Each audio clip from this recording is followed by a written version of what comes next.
थपथपाते हुए। हालांकि उसने शार्दुल में हुए बदलावों को भी देखा। शार्दुल, तुम्हें क्या हुआ है? विराट शार्दुल के पास गया और उससे पूछा। शार्दुल से निकलने वाली आभा अत्यंत भयानक थी, जैसे कि प्राचीन काल का कोई भयानक प्राणी धीरे धीरे जाग रहा हो। यह प्राचीन और विशाल भयानक आभा अत्यंत डराने वाली थी। कोई आश्चर्य नहीं कि छोटी मूर्ख चिड़िया भी डर से कांप रही थी। बॉस, ऐसा लगता है कि मेरे रक्तवंश का एक हिस्सा जाग गया है, लेकिन मुझे वास्तव में यकीन नहीं है कि क्या हो रहा है, शार्दुल ने भावहीन अभिव्यक्ति के साथ कहा। विराट के सामने शार्दुल अपनी प्यारी और मासूम उपस्थिति में वापस आ गया और उसके शरीर पर भयानक प्राचीन और जंगली आभा पूरी तरह से दब गई। इस समय शार्दुल कहीं भी उतना विस्मयकारी नहीं था जितना कि वह कुछ क्षण पहले था। यह सुनकर विराट ने काफी देर तक विचार किया और अंत में दूर की ओर चिल्लाया, नाग, यहां आओ। विराट, तुम्हें मुझसे क्या काम है? नीले वस्त्र पहने लड़का नाग पुकार सुनकर इत्मीनान से उड़ता हुआ आया और आलस्य से पूछा, अभी शार्दुल के साथ क्या हो रहा था? विराट ने उसे देखते हुए पूछा।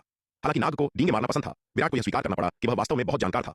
कुछ नहीं, यह मूर्ख बाघ के लिए अच्छी बात है। हरे रंग के लड़के ने अपना हाथ लहराया और कहा, पहले मूर्ख बाघ को पीट पीट कर अधमरा कर दिया गया था और फिर तुमने उसमें इतनी दुर्लभ और कीमती जड़ी बूटियां भर दी। साथ ही उसने उस दिव्य विकास लोक के रक्त पिशाच के 2 पंखों को निगल लिया। उसकी रक्तवंश शक्ति उत्तेजित हुई और इसका एक हिस्सा जाग गया। अब मूर्ख बाघ ने वास्तव में शार्दुल की कुछ शक्ति प्राप्त कर ली है। पहले वह सिर्फ एक मूर्ख बाघ था जो शार्दुल के नाम पर एक कलंक था।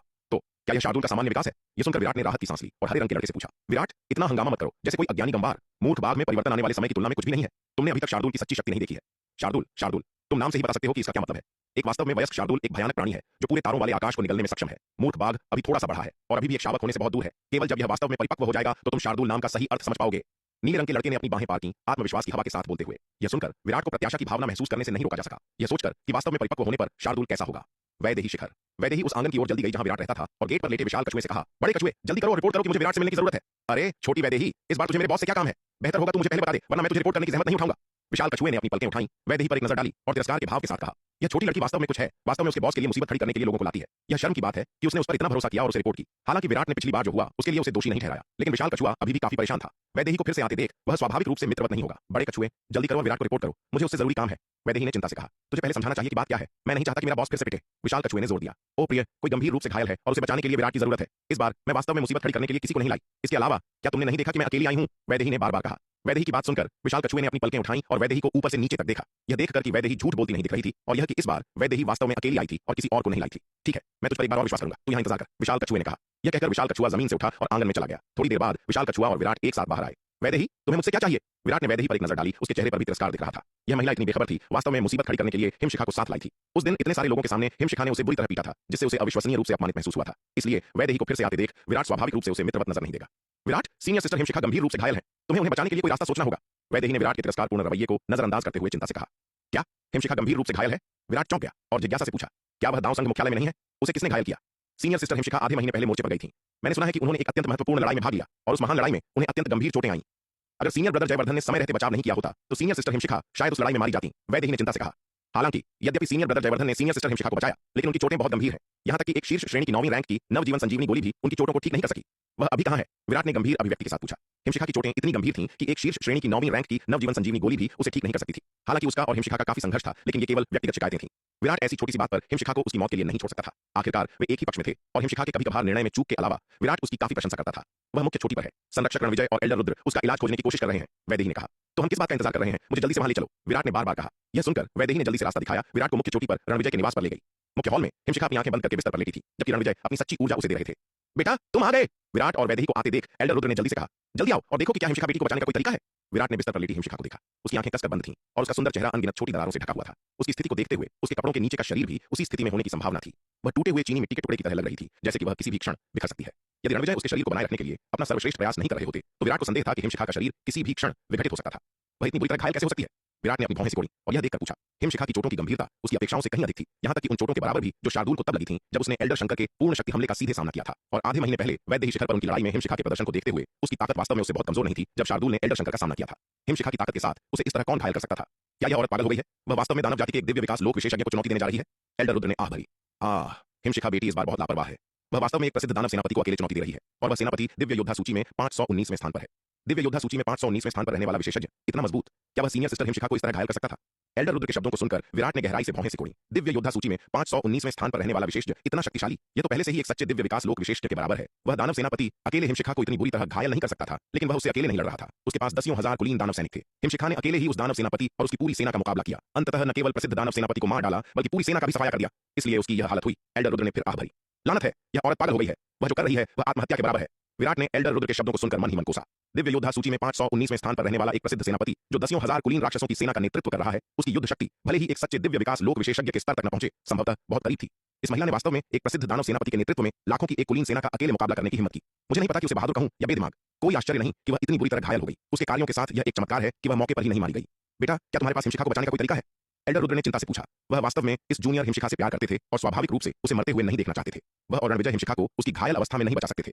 ज्यादा से ज्यादा वे उसे केवल अस्थायी रूप से जीवित रख सकते थे। उसे बचाना कोई समस्या नहीं होनी चाहिए, लेकिन उसे पूरी तरह से ठीक करना शायद मुश्किल होगा। विराट ने हिमशिखा पर एक नजर डाली, एक पल के लिए सोचा और कहा। इसके साथ उसने अपनी हथेली खोली और जीवन स्रोत मोती निकाला, इसे हिमशिखा पर रख दिया। जीवन स्रोत मोती से अविश्वसनीय रूप से शक्तिशाली जीवन शक्ति हिमशिखा के शरीर में प्रवाहित होने लगी। इस अविश्वसनीय रूप से शक्तिशाली जीवन शक्ति के प्रभाव में हिमशिखा के शरीर की दरारें धीरे धीरे भरने लगी। पूरे 1 घंटे बाद दरारें पूरी तरह गायब हो गईं। इस बिंदु पर हिमशिखा को मौत के कगार से वापस खींचा हुआ कहा जा सकता था। कम से कम अब यह चिंता नहीं थी कि उसका पूरा शरीर किसी भी क्षण बिखर जाएगा। यह देखकर रणविजय ने राहत की सांस ली। उन्होंने अपने माथे से ठंडा पसीना पोंछा, विराट को गहरा नमन किया और कृतज्ञता से भरे चेहरे के साथ कहा, युवा मास्टर विराट, बहुत बहुत धन्यवाद। मेरी बेटी कुछ समय पहले आपके प्रति अपमानजनक थी, लेकिन आपने आज उसे बचाने में कोई कसर नहीं छोड़ी। मैं वास्तव में आभारी हूं। संरक्षक रणविजय, ऐसे विनम्र शब्दों की कोई आवश्यकता नहीं है। विराट ने अपना हाथ लहराया और कहा, हालांकि सीनियर सिस्टर हिमशिखा और मेरे बीच कुछ असहमति है, लेकिन ये छोटी बातें हैं। मुझे सीनियर सिस्टर की मदद करने से इनकार करने की आवश्यकता नहीं है। इसके अलावा सीनियर सिस्टर हिमशिखा को केवल मौत के कगार से वापस खींचा गया है। वह पूरी तरह से ठीक होने से बहुत दूर है। बेटा, चूंकि तुमने कदम उठा ही लिया है, तो पूरा रास्ता तय करो और हिमशिखा को पूरी तरह से ठीक करो। एल्डर रुद्र ने विराट से कहा, आखिरकार हिमशिखा देर सवेर तुम्हारी पत्नी होगी। यह केवल सही है कि तुम अपनी पत्नी की मदद करो। एल्डर रुद्र की बात सुनकर विराट का चेहरा सख्त हो गया। बूढ़े रुद्र, ऐसी बातें मत कहो। अगर सीनियर सिस्टर हिमशिखा ने यह सुन लिया तो यह वास्तव में तुम्हें मार सकता है। विराट ने काले चेहरे के साथ कहा। हिमशिखा को पहले से ही उसके बारे में गहरी गलतफहमी थी। अगर उसने यह सुना तो वह कभी भी अपना नाम साफ नहीं कर पाएगा। अरे बेटा, इसमें क्या गलत है? मेरी राय में तुम और हिमशिखा काफी अच्छी जोड़ी हो। कैसा रहेगा अगर मैं तुम्हारे लिए बिचौलिया बनूं? एल्डर रुद्र ने मुस्कुराते हुए कहा। नहीं नहीं। विराट ने जल्दी से अपने हाथ हिलाए, कहते हुए, बूढ़े रुद्र, कृपया ऐसा कुछ न करें। मैं हर समय कटना नहीं चाहता। तुम बदमाश नौजवान, लड़ाई स्नेह का संकेत है। थोड़ी चंचल नोकझोंक हमें करीब लाती है, इसमें क्या गलत है? एल्डर रुद्र ने कहा। बूढ़े रुद्र, तुम इसे इतना आसान बनाते हो। ऐसा नहीं है कि तुम वह हो जो कट रहा है, इसीलिए तुम ऐसी व्यंग्यात्मक बातें कह रहे हो। विराट ने काले चेहरे के साथ कहा। युवा मास्टर विराट, मुझे बताओ, क्या तुमने वास्तव में हिमशिखा के साथ कुछ गलत किया जिससे वह इतनी नाराज हो गई? रणविजय ने अचानक पूछा। हिमशिखा के व्यक्तित्व को देखते हुए, हालांकि वह थोड़ी ठंडी है, वह अनुचित नहीं है। यदि तुमने उसके साथ कुछ नहीं किया तो उसे इतना गुस्सा नहीं होना चाहिए।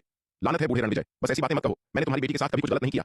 रणविजय के शब्दों को सुनकर विराट का चेहरा और भी काला हो गया। उसने गुस्से में कहा, जहां तक बात है कि तुम्हारी बेटी हमेशा मुझे नापसंद क्यों करती है, मुझे कैसे पता चलेगा? उसे खुद पूछो। अरे, सीनियर सिस्टर हिमशिखा जागती हुई लग रही है, वैदेही ने अचानक कहा, जबकि समूह बहस कर रहा था। वैदेही के शब्दों को सुनकर विराट, रणविजय और एल्डर रुद्र ने जल्दी से बिस्तर पर हिमशिखा की ओर देखा। उन्होंने देखा कि हिमशिखा की पलकें फड़क रही थीं, जागने के संकेत दे रही थीं। यह देखकर विराट ने जल्दी से हिमशिखा से जीवन स्रोत मोती वापस ले लिया, फिर एक लौकी निकाली और उसे रणविजय की ओर उछाल दिया। यह कहते हुए, इसमें कुछ जीवन स्रोत द्रव है, उसे रोज थोड़ा दें, इससे उसकी चोटें कम हो जानी चाहिए। जहां तक उसे पूरी तरह से ठीक करने की बात है, तब तक प्रतीक्षा करें जब तक मेरे पास प्राचीन दिव्य धारा मदिरा न हो। इसके साथ विराट जल्दी से हॉल से बाहर निकल गया। वह नहीं चाहता था कि हिमशिखा उसे देखे। ऐसा न हो कि उसे संदेह हो कि उसके गुप्त इरादे हैं, जो एक भयानक अन्याय होगा। इसके अलावा वह हिमशिखा के साथ कोई संपर्क नहीं चाहता था। यह सबसे अच्छा होगा यदि वे फिर कभी एक दूसरे से बात न करें। वह वास्तव में हिमशिखा के अजीब व्यक्तित्व को बर्दाश्त नहीं कर सकता था। विराट की लगभग जल्दबाजी में वापसी को देखते हुए रणविजय ने बेबसी की एक टीस महसूस की। वास्तव में उन्हें विश्वास नहीं था कि विराट उनकी बेटी के साथ कुछ गलत करेगा। उन्हें विराट के चरित्र पर भरोसा था। हालांकि उन्हें आश्चर्य हुआ कि उनकी बेटी को इस युवक के बारे में क्या गलतफहमी थी जिसके कारण उसने उस पर हमला किया। क्या यह हो सकता है, जैसा कि एल्डर रुद्र ने कहा, कि उनकी बेटी ने विराट को पसंद कर लिया था और इस तरह से उसके प्रति अपना स्नेह व्यक्त कर रही थी? छोड़ो इसे, उसने सोचा। मैं युवाओं को इसे खुद संभालने दूंगा। यह बूढ़ा आदमी ऐसे मामलों से खुद को सरोकार रखने के लिए बहुत आलसी है। विराट अभी वैदेही शिखर पर लौटा ही था कि उसे अचानक एक संदेश मिला। उसने अपना संचार टोकन निकाला और देखा कि यह एल्डर तेज तेंदुआ दानव से था। यह देखकर विराट संदेह से भर गया। एल्डर तेज उसे क्यों संपर्क कर रहा था? क्या यह हो सकता है कि पिछली बार उस पर हुई हत्या के प्रयास के संबंध में जो जांच उसने उसे करने के लिए कहा था, उसके परिणाम सामने आ गए हों? संदेह में विराट ने एल्डर तेज से संपर्क किया। एल्डर तेज, क्या तुम्हें कुछ चाहिए? विराट ने पूछा। युवा मास्टर, काला बाजार मुख्यालय में आपके लिए एक नया इनाम दिखाई दिया है, एल्डर तेज ने कहा। क्या? काला बाजार मुख्यालय में मेरे लिए एक और इनाम दिखाई दिया है? यह सुनकर विराट की आंखें तुरंत संकरी हो गईं। ऐसा लग रहा था कि जिस व्यक्ति ने उसे मारने के लिए पिछली बार किसी को काम पर रखा था, वह अभी भी उसके खिलाफ साजिश रच रहा था। बिल्कुल। इसके अलावा यह इनाम पिछले वाले से भी अधिक उदार है, जो आपकी हत्या के लिए एक मध्य चरण दिव्य विकास लोक विशेषज्ञ को नियुक्त करने के लिए पूरे मध्य श्रेणी के जन्मजात दिव्य अस्त्र का उपयोग कर रहा है, एल्डर तेज ने कहा। क्या तुम जानते हो कि इनाम किसने जारी किया? विराट ने पूछा। यह मुझे नहीं पता। काला बाजार अपने नियोक्ताओं के बारे में बेहद गोपनीय है, जिससे जांच करना बहुत मुश्किल हो जाता है। कृपया मुझे थोड़ा और समय दें, युवा मास्टर, एल्डर तेज ने कुछ चिंता से कहा। हम कोई जल्दी नहीं है, हम धीरे धीरे जांच कर सकते हैं, विराट ने उसे आश्वस्त किया। जब तक एल्डर तेज लगन से काम करता, वह उसके लिए चीजें बहुत मुश्किल नहीं बनाता। वास्तव में यदि एल्डर तेज की वफादारी विश्वसनीय थी तो वह उसे पुरस्कृत भी करेगा। धन्यवाद युवा मास्टर। एल्डर तेज ने राहत की लंबी सांस ली यह सुनकर कि विराट ने उसे दोषी नहीं ठहराया। ऐसा लग रहा था कि यह युवा मास्टर कठोर व्यक्ति नहीं था। ऐसे मास्टर का अनुसरण करना आखिरकार कोई बुरी बात नहीं लग रही थी। वैसे एल्डर तेज, क्या तुम जानते हो कि इस मिशन को किसने स्वीकार किया? विराट ने पूछा। युवा मास्टर, एल्डर तेज ने जल्दी से कहा। यह मिशन केवल आज ही काला बाजार मुख्यालय में पोस्ट किया गया था और किसी ने अभी तक इसे स्वीकार नहीं किया है। हम बहुत अच्छा, इस मामले पर कड़ी नजर रखो। अगर कुछ होता है तो मुझे तुरंत रिपोर्ट करो, विराट ने कहा। जी युवा मास्टर, जो आज्ञा, एल्डर तेज ने जल्दी उत्तर दिया। विराट एल्डर तेज के रवैये से बहुत संतुष्ट था। ऐसा लग रहा था कि इस तेंदुआ दानव को न मारना बल्कि उसे उत्तरी महाद्वीप में अपने मुखबिर के रूप में रखना एक समझदारी भरा विकल्प था। इस तेंदुआ दानव के काला बाजार मुख्यालय पर नजर रखने के साथ वह वहां क्या हो रहा है इसके बारे में सूचित रह सकता था। और इस बार इसने काम किया। यदि एल्डर तेज की रिपोर्ट न होती तो उसे यह भी पता नहीं चलता कि काला बाजार मुख्यालय में उसके ऊपर नया इनाम कब रखा गया है। मेरे सिर के लिए इनाम के रूप में एक मध्य श्रेणी का जन्मजात दिव्य अस्त्र पेश करना, यह काफी उदार प्रस्ताव है। यदि उसे पता होता कि इसके पीछे कौन है तो वह उस व्यक्ति को जादुई हथियारों से लड़वाता। निराशा वास्तव में क्या है? उसके पास देने के लिए बहुत कुछ नहीं था, सिवाय बहुत सारे जन्मजात जादुई खजानों के। चूंकि दूसरे पक्ष ने उसके सिर के लिए इनाम के रूप में एक मध्य श्रेणी का जन्मजात जादुई खजाना भी पेश किया था, उसे उन्हें कम से कम 10 गुना चुकाना चाहिए। वापसी उपहार के रूप में 10 मध्य श्रेणी के जन्मजात जादुई खजाने जारी करने चाहिए। ऐसा न हो कि उन्हें लगे कि वह अपमानजनक रहा है। लेकिन अब उसका एकमात्र पछतावा यह था कि उसे नहीं पता था कि इनाम जारी करने के पीछे कौन था। अपने उग्र उत्साह के बावजूद उसे नहीं पता था कि इसे किसे देना है। ऐसा लग रहा था कि अब तलवार संप्रदाय के खुफिया नेटवर्क का विस्तार करने का समय आ गया है, न कि केवल इसे अपने अधिकार क्षेत्र तक सीमित रखने का। ये सोचकर विराट दक्षिणी महाद्वीप में लौट आया, सेनापति समीर को पाया और व्यक्तिगत रूप से इस मामले को व्यवस्थित करना शुरू कर दिया। तलवार संप्रदाय के खुफिया नेटवर्क को मध्य महाद्वीप के विभिन्न हिस्सों में फैलाने के लिए एक महत्वपूर्ण क्षेत्र में स्थित, यहां तक कि उत्तरी महाद्वीप तक विस्तारित, यह जनशक्ति और संसाधनों के भारी निवेश की आवश्यकता वाली एक विशाल परियोजना थी। विराट ने सेनापति समीर के काल रात्रि शिविर को संसाधनों की एक बड़ी राशि आवंटित की, उसे इस मामले के लिए व्यक्तिगत जिम्मेदारी सौंपी। चूंकि विराट व्यक्तिगत रूप से यह कार्य सौंपने आया था, सेनापति समीर ने स्वाभाविक रूप से इसे बहुत महत्व दिया। उसने तुरंत काल रात्रि शिविर के सभी विभागाध्यक्षों की बैठक बुलाई ताकि इस पर विस्तार से चर्चा की जा सके कि इसे कैसे अंजाम दिया जाए। सेनापति समीर ने इसे काल रात्रि शिविर के लिए सबसे महत्वपूर्ण और सर्वोच्च प्राथमिकता माना।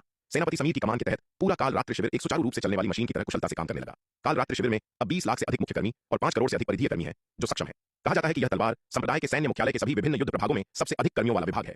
सेनापति समीर की कमान के तहत कुलीन काल रात्रि शिविर सैनिकों की एक बड़ी संख्या ने टेलीपोर्टेशन व्यूह के माध्यम से उत्तरी महाद्वीप में नौशिखर पर्वत की यात्रा शुरू की। जब विराट नौशिखर पर्वत में था तो उसने एक छिपे हुए जंगल में एक टेलीपोर्टेशन व्यूह स्थापित किया था, जिसका उपयोग अब काल रात्रि शिविर द्वारा आधार के रूप में किया जा रहा था। इसी तरह अमृत वर्षा आश्रम, जो मध्य महाद्वीप के दक्षिण पूर्वी हिस्से में स्थित था, का उपयोग भी काल रात्रि शिविर द्वारा मुख्य आधार के रूप में किया जा रहा था। इसके अलावा ताबीज व्यू कार्यशाला के प्रमुख गुरु जियान और उप प्रमुख गरिमा ने भी मध्य महाद्वीप के विभिन्न हिस्सों की यात्रा करने और विभिन्न स्थानों पर दक्षिणी महाद्वीप से जुड़ने वाले टेलीपोर्टेशन व्यूह स्थापित करने के लिए दाव संघ के विभिन्न स्थानिक चैनलों का उपयोग किया।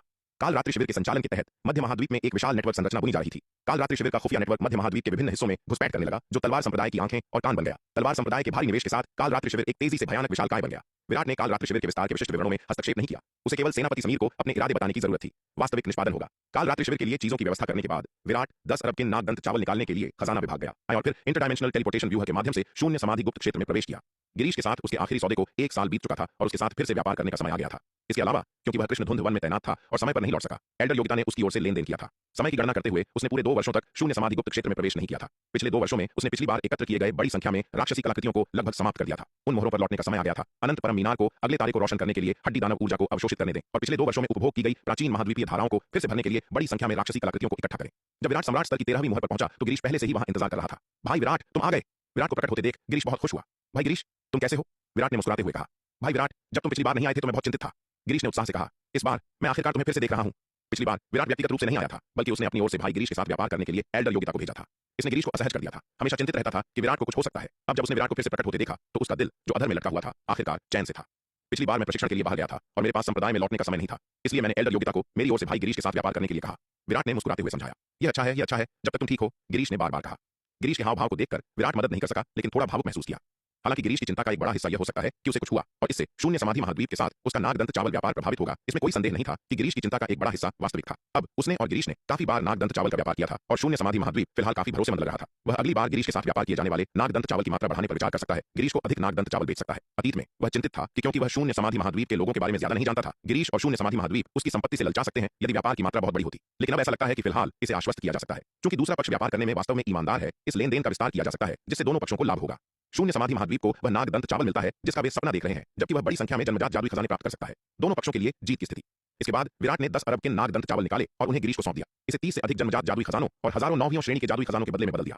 वर्तमान में तलवार संप्रदाय, दिव्य पवन महल और कनिष्क संघ में बड़ी संख्या में योद्धा हर दिन आरोहण लोक में प्रवेश कर रहे हैं और तलवार संप्रदाय में वर्तमान में 9वीं श्रेणी के जादुई खजानों की सबसे अधिक मांग है। इसलिए विराट हमेशा केवल जन्मजात जादुई खजानों के बदले में आदान प्रदान करने के बजाय गिरीश के साथ बड़ी संख्या में 9वीं श्रेणी के जादुई खजानों का आदान प्रदान करता है। विराट को जादुई खजाने सौंपने के बाद गिरीश ने उसे शून्य समाधि महाद्वीप का नवीनतम नक्शा भी दिया, जिसमें शून्य समाधि महाद्वीप पर विभिन्न मोहरों की नवीनतम स्थिति को चिह्नित किया गया था। विराट ने नक्शा लिया और उसे देखा। इस बार उसने देखा कि पूरे शून्य समाधि महाद्वीप में तोड़ी जा रही मोहरों की संख्या फिर से तेजी से बढ़ रही थी। भाई गिरीश, इस बार शून्य समाधि महाद्वीप पर इतनी सारी मोहरें कैसे टूट गई हैं? क्या तुमने पिछली बार नहीं कहा था कि कई योद्धा नागदंत चावल का हिस्सा प्राप्त करने के लिए मोहरों की रखवाली जारी रखने पर भरोसा करना चाहते थे? उन्होंने अचानक अपना मन क्यों बदल लिया? विराट ने कुछ भ्रम के साथ नक्शे पर बदलावों को देखते हुए पूछा। ओह, बात ऐसी है? गिरीश ने मुस्कुराते हुए कहा। उसने विराट को बिना किसी संकोच के उन चिंताओं के बारे में समझाया जो उसने और 3 एल्डरों ने व्यक्त की थी। क्योंकि विराट पिछली बार प्रकट नहीं हुआ था, इसलिए उसे और 3 एल्डरों को सबसे खराब स्थिति के लिए तैयार रहना पड़ा। शून्य समाधि महाद्वीप को अब नागदंत चावल की आपूर्ति नहीं मिलेगी, इसलिए एल्डर पवन, एल्डर शेखर और एल्डर लक्ष्मण स्वाभाविक रूप से उन योद्धाओं को ऐसे विश्वासघाती व्यवहार को जारी रखने की अनुमति नहीं देते। इसलिए उन्होंने नागदंत चावल वितरण के पिछले निश्चित वार्षिक हिस्से को रोकने का आदेश दिया और इसके बजाय इसे युद्ध गुणों के आधार पर वितरित करना शुरू कर दिया। शून्य समाधि महाद्वीप में जो योद्धा नागदंत चावल प्राप्त करना चाहते हैं, उन्हें मोहरों को तोड़ना होगा। तोड़ी गई मोहरों की संख्या यह निर्धारित करती है कि उन्हें नागदंत चावल की कितनी मात्रा मिलेगी। इसलिए योद्धा अब केवल निष्क्रिय रूप से मोहरों की रक्षा नहीं कर सकते, उन्हें सक्रिय रूप से उन्हें तोड़ना होगा और युद्ध गुणों के माध्यम से नागदंत चावल का अपना हिस्सा अर्जित करना होगा। गिरीश का स्पष्टीकरण सुनने के बाद विराट अंततः समझ गया कि क्या हो रहा था। तो बात ऐसी है, विराट ने समझ में सिर हिलाया और मुस्कुराते हुए कहा। मुझे लगता है कि 3 एल्डरों की विधि उत्कृष्ट है। अन्यथा यदि हम उन योद्धाओं को ऐसे डाकुओं को पनाह देने और अहंकारी बनने देना जारी रखते हैं तो तुम्हारे शून्य समाधि महाद्वीप पर मुहर कभी कैसे टूटेगी? यदि हम मुहर के नीचे हड्डी दानव वंश की अनदेखी करना जारी रखते हैं तो कौन जानता है कि भविष्य में और क्या बदलाव हो सकते हैं? क्या यह अपने पैरों पर कुल्हाड़ी मारना नहीं होगा? यह समझ में आता है। वास्तव में 3 एल्डर इस विधि को जल्द या बाद में आगे बढ़ाते। हालांकि एल्डर पवन ने यह देखते हुए कि उन योद्धाओं ने लाखों वर्षों तक मुहर की रक्षा की है और महान योगदान दिया है, उन्हें इस बार अपनी मनमानी करने दी और उन्हें मुहर की रक्षा के वर्षों के मुआवजे के रूप में अधिक नागदंत चावल दिए। लेकिन पिछली बार क्योंकि भाई विराट नहीं आए, एल्डर पवन को चिंता थी कि हमारा लेन देन बदल सकता है, इसलिए उन्होंने इस विधि को समय से पहले लागू कर दिया। गिरीश ने समझाया। भाई गिरीश, निश्चिंत रहें, जब तक मैं यहाँ हूँ हमारा व्यवसाय केवल बड़ा और बड़ा होता जाएगा, यह रुकेगा नहीं। आप 3 एल्डरों को बता सकते हैं कि उन्हें नागदंत चावल की आपूर्ति के बारे में चिंता करने की आवश्यकता नहीं है, विराट ने कहा। को यह तरीका पहले ही इसलिए बता रहा हूं ताकि आप निश्चिंत रहें, विराट ने समझाया। भाई विराट, आप बेफिक्र रहें, जब तक मैं यहाँ हूं हमारा यह व्यापार केवल बढ़ेगा, कभी रुकेगा नहीं। आप अपने 3 एल्डर्स को संदेश दे सकते हैं कि उन्हें अब नागदंत चावल की आपूर्ति को लेकर चिंता करने की कोई आवश्यकता नहीं है, विराट ने आत्मविश्वास से कहा। बहुत बढ़िया, यह तो बहुत ही अच्छी खबर है। भाई विराट, हम शून्य समाधि महाद्वीप वाले वास्तव में नहीं जानते कि हम आपका शुक्रिया कैसे अदा करें। गिरीश ने महसूस किया कि विराट अपने व्यापार को बढ़ाने का इरादा रखता है और वह खुशी से झूम उठा। भाई गिरीश, आप बहुत दयालु हैं, यह हमारे बीच एक व्यापारिक सौदा है। आपने मुझसे मुफ्त में नागदंत चावल नहीं लिए, आपने उनके बदले खजाने दिए हैं। ये तो बस एक दोनों पक्षों के लिए फायदेमंद लेन देन है, विराट ने मुस्कुराते हुए कहा। भाई विराट के लिए यह केवल एक व्यापारिक सौदा हो सकता है, लेकिन हमारे शून्य समाधि महाद्वीप के लिए यह जीवन और मृत्यु का प्रश्न है। चाहे कुछ भी हो, यह भाई विराट ही है जिनकी वजह से हमारा महाद्वीप इस जीवन मरण के संकट से उबर पाया। हम भाई विराट के इस महान उपकार को कभी नहीं भूलेंगे, गिरीश ने गंभीरता से कहा। मैं फिर कहता हूं, भविष्य में यदि भाई विराट को किसी भी चीज की आवश्यकता हो तो बस एक बार कह दीजिएगा। हम शून्य समाधि महाद्वीप के योद्धा आपके लिए आग और पानी में भी कूदने से नहीं हिचकिचाएंगे। हम ऐसा केवल उत्साह में नहीं कर रहे हैं, बल्कि इसलिए कि भाई विराट हमारे महाद्वीप के अस्तित्व से जुड़े हैं। चाहे वह आपके उपकार का बदला चुकाना हो या हमारे अपने भविष्य की खातिर, हम नहीं चाहते कि आपको कुछ भी हो। इसलिए यदि आप वास्तव में किसी मुसीबत में पड़ते हैं तो कृपया हमसे मदद मांगने में संकोच न करें। चूंकि भाई गिरीश ने ऐसा कहा है तो भविष्य में अगर मुझे किसी चीज की जरूरत पड़ी तो मैं निश्चित रूप से मदद मांगने में संकोच नहीं करूंगा, विराट ने मुस्कुराते हुए उत्तर दिया।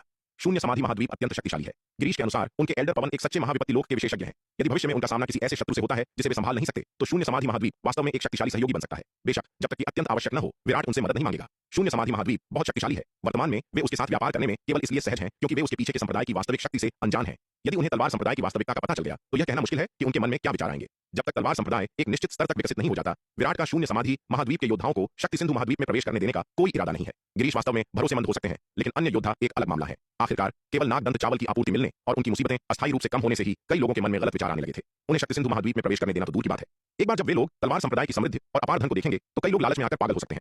इसलिए गिरीश के बार बार वादे करने के बावजूद विराट इस मामले में बेहद सतर्क रहा, क्योंकि ऐसी चीज अगर ठीक से नहीं संभाली गई तो घर में भेड़िया बुलाने जैसी हो सकती है। सौदा पूरा करने के बाद विराट सम्राट स्तर की 13वीं मोहर पर नहीं रुका। उसने गिरीश से विदा ली और गिरीश द्वारा दिए गए नक्शे का अनुसरण करते हुए उन मोहरों की ओर चल दिया जो पहले ही सुलझाई जा चुकी थीं। विराट के जाने के बाद गिरीश ने तुरंत अरबों किलो नागदंत चावल लिए और अमर स्तर की मोहरों पर रिपोर्ट करने के लिए वहां से निकल गया। गिरीश द्वारा दिए गए नए नक्शे का पालन करते हुए विराट ने उन मोहरों का पता लगाया जिन्हें हड्डी दानव वंश द्वारा पहले ही तोड़ दिया गया था, जिससे अनंत परम मीनार को अगले तारे को रोशन करने के लिए मोहरों के नीचे से हड्डी दानव ऊर्जा को सोखने का मौका मिल गया। इस बार अनंत परम मीनार ने दूसरे स्वर्ग के 45वें तारे को पूरी तरह से रोशन करने से पहले 4 सम्राट स्तर की मोहरों से हड्डी दानव ऊर्जा को सोखा।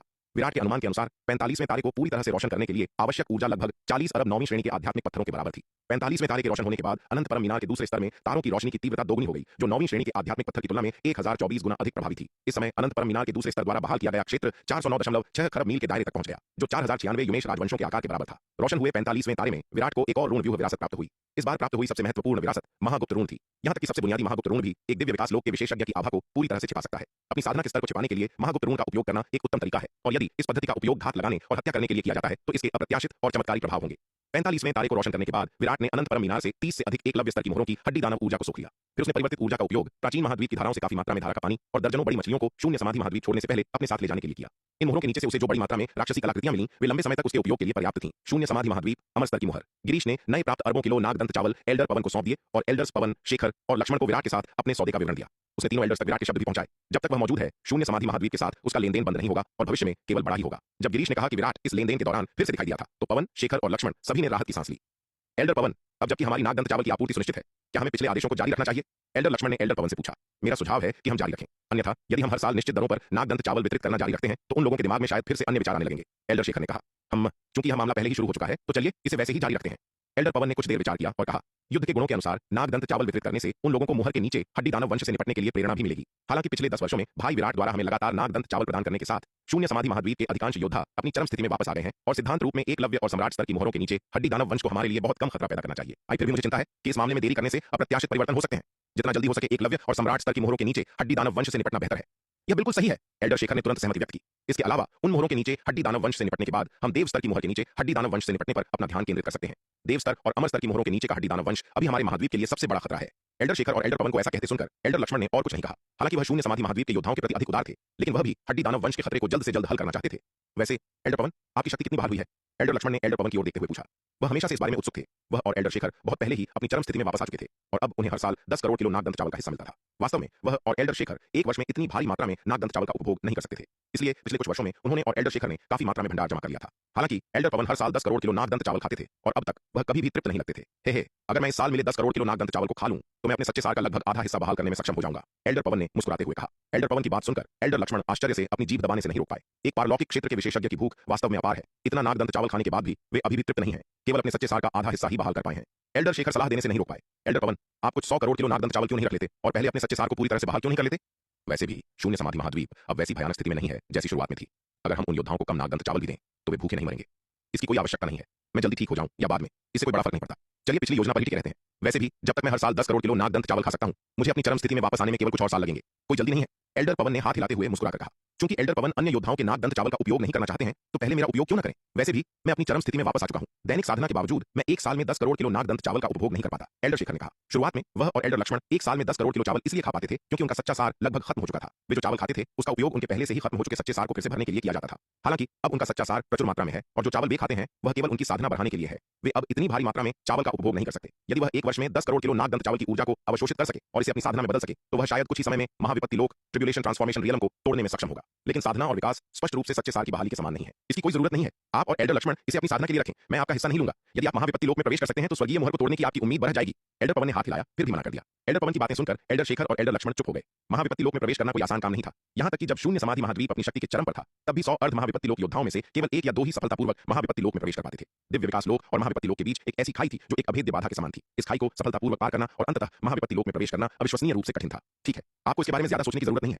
मैं बस कह रहा था, अपने ऊपर बहुत अधिक दबाव न डालें। बस प्रकृति को अपना काम करने दें।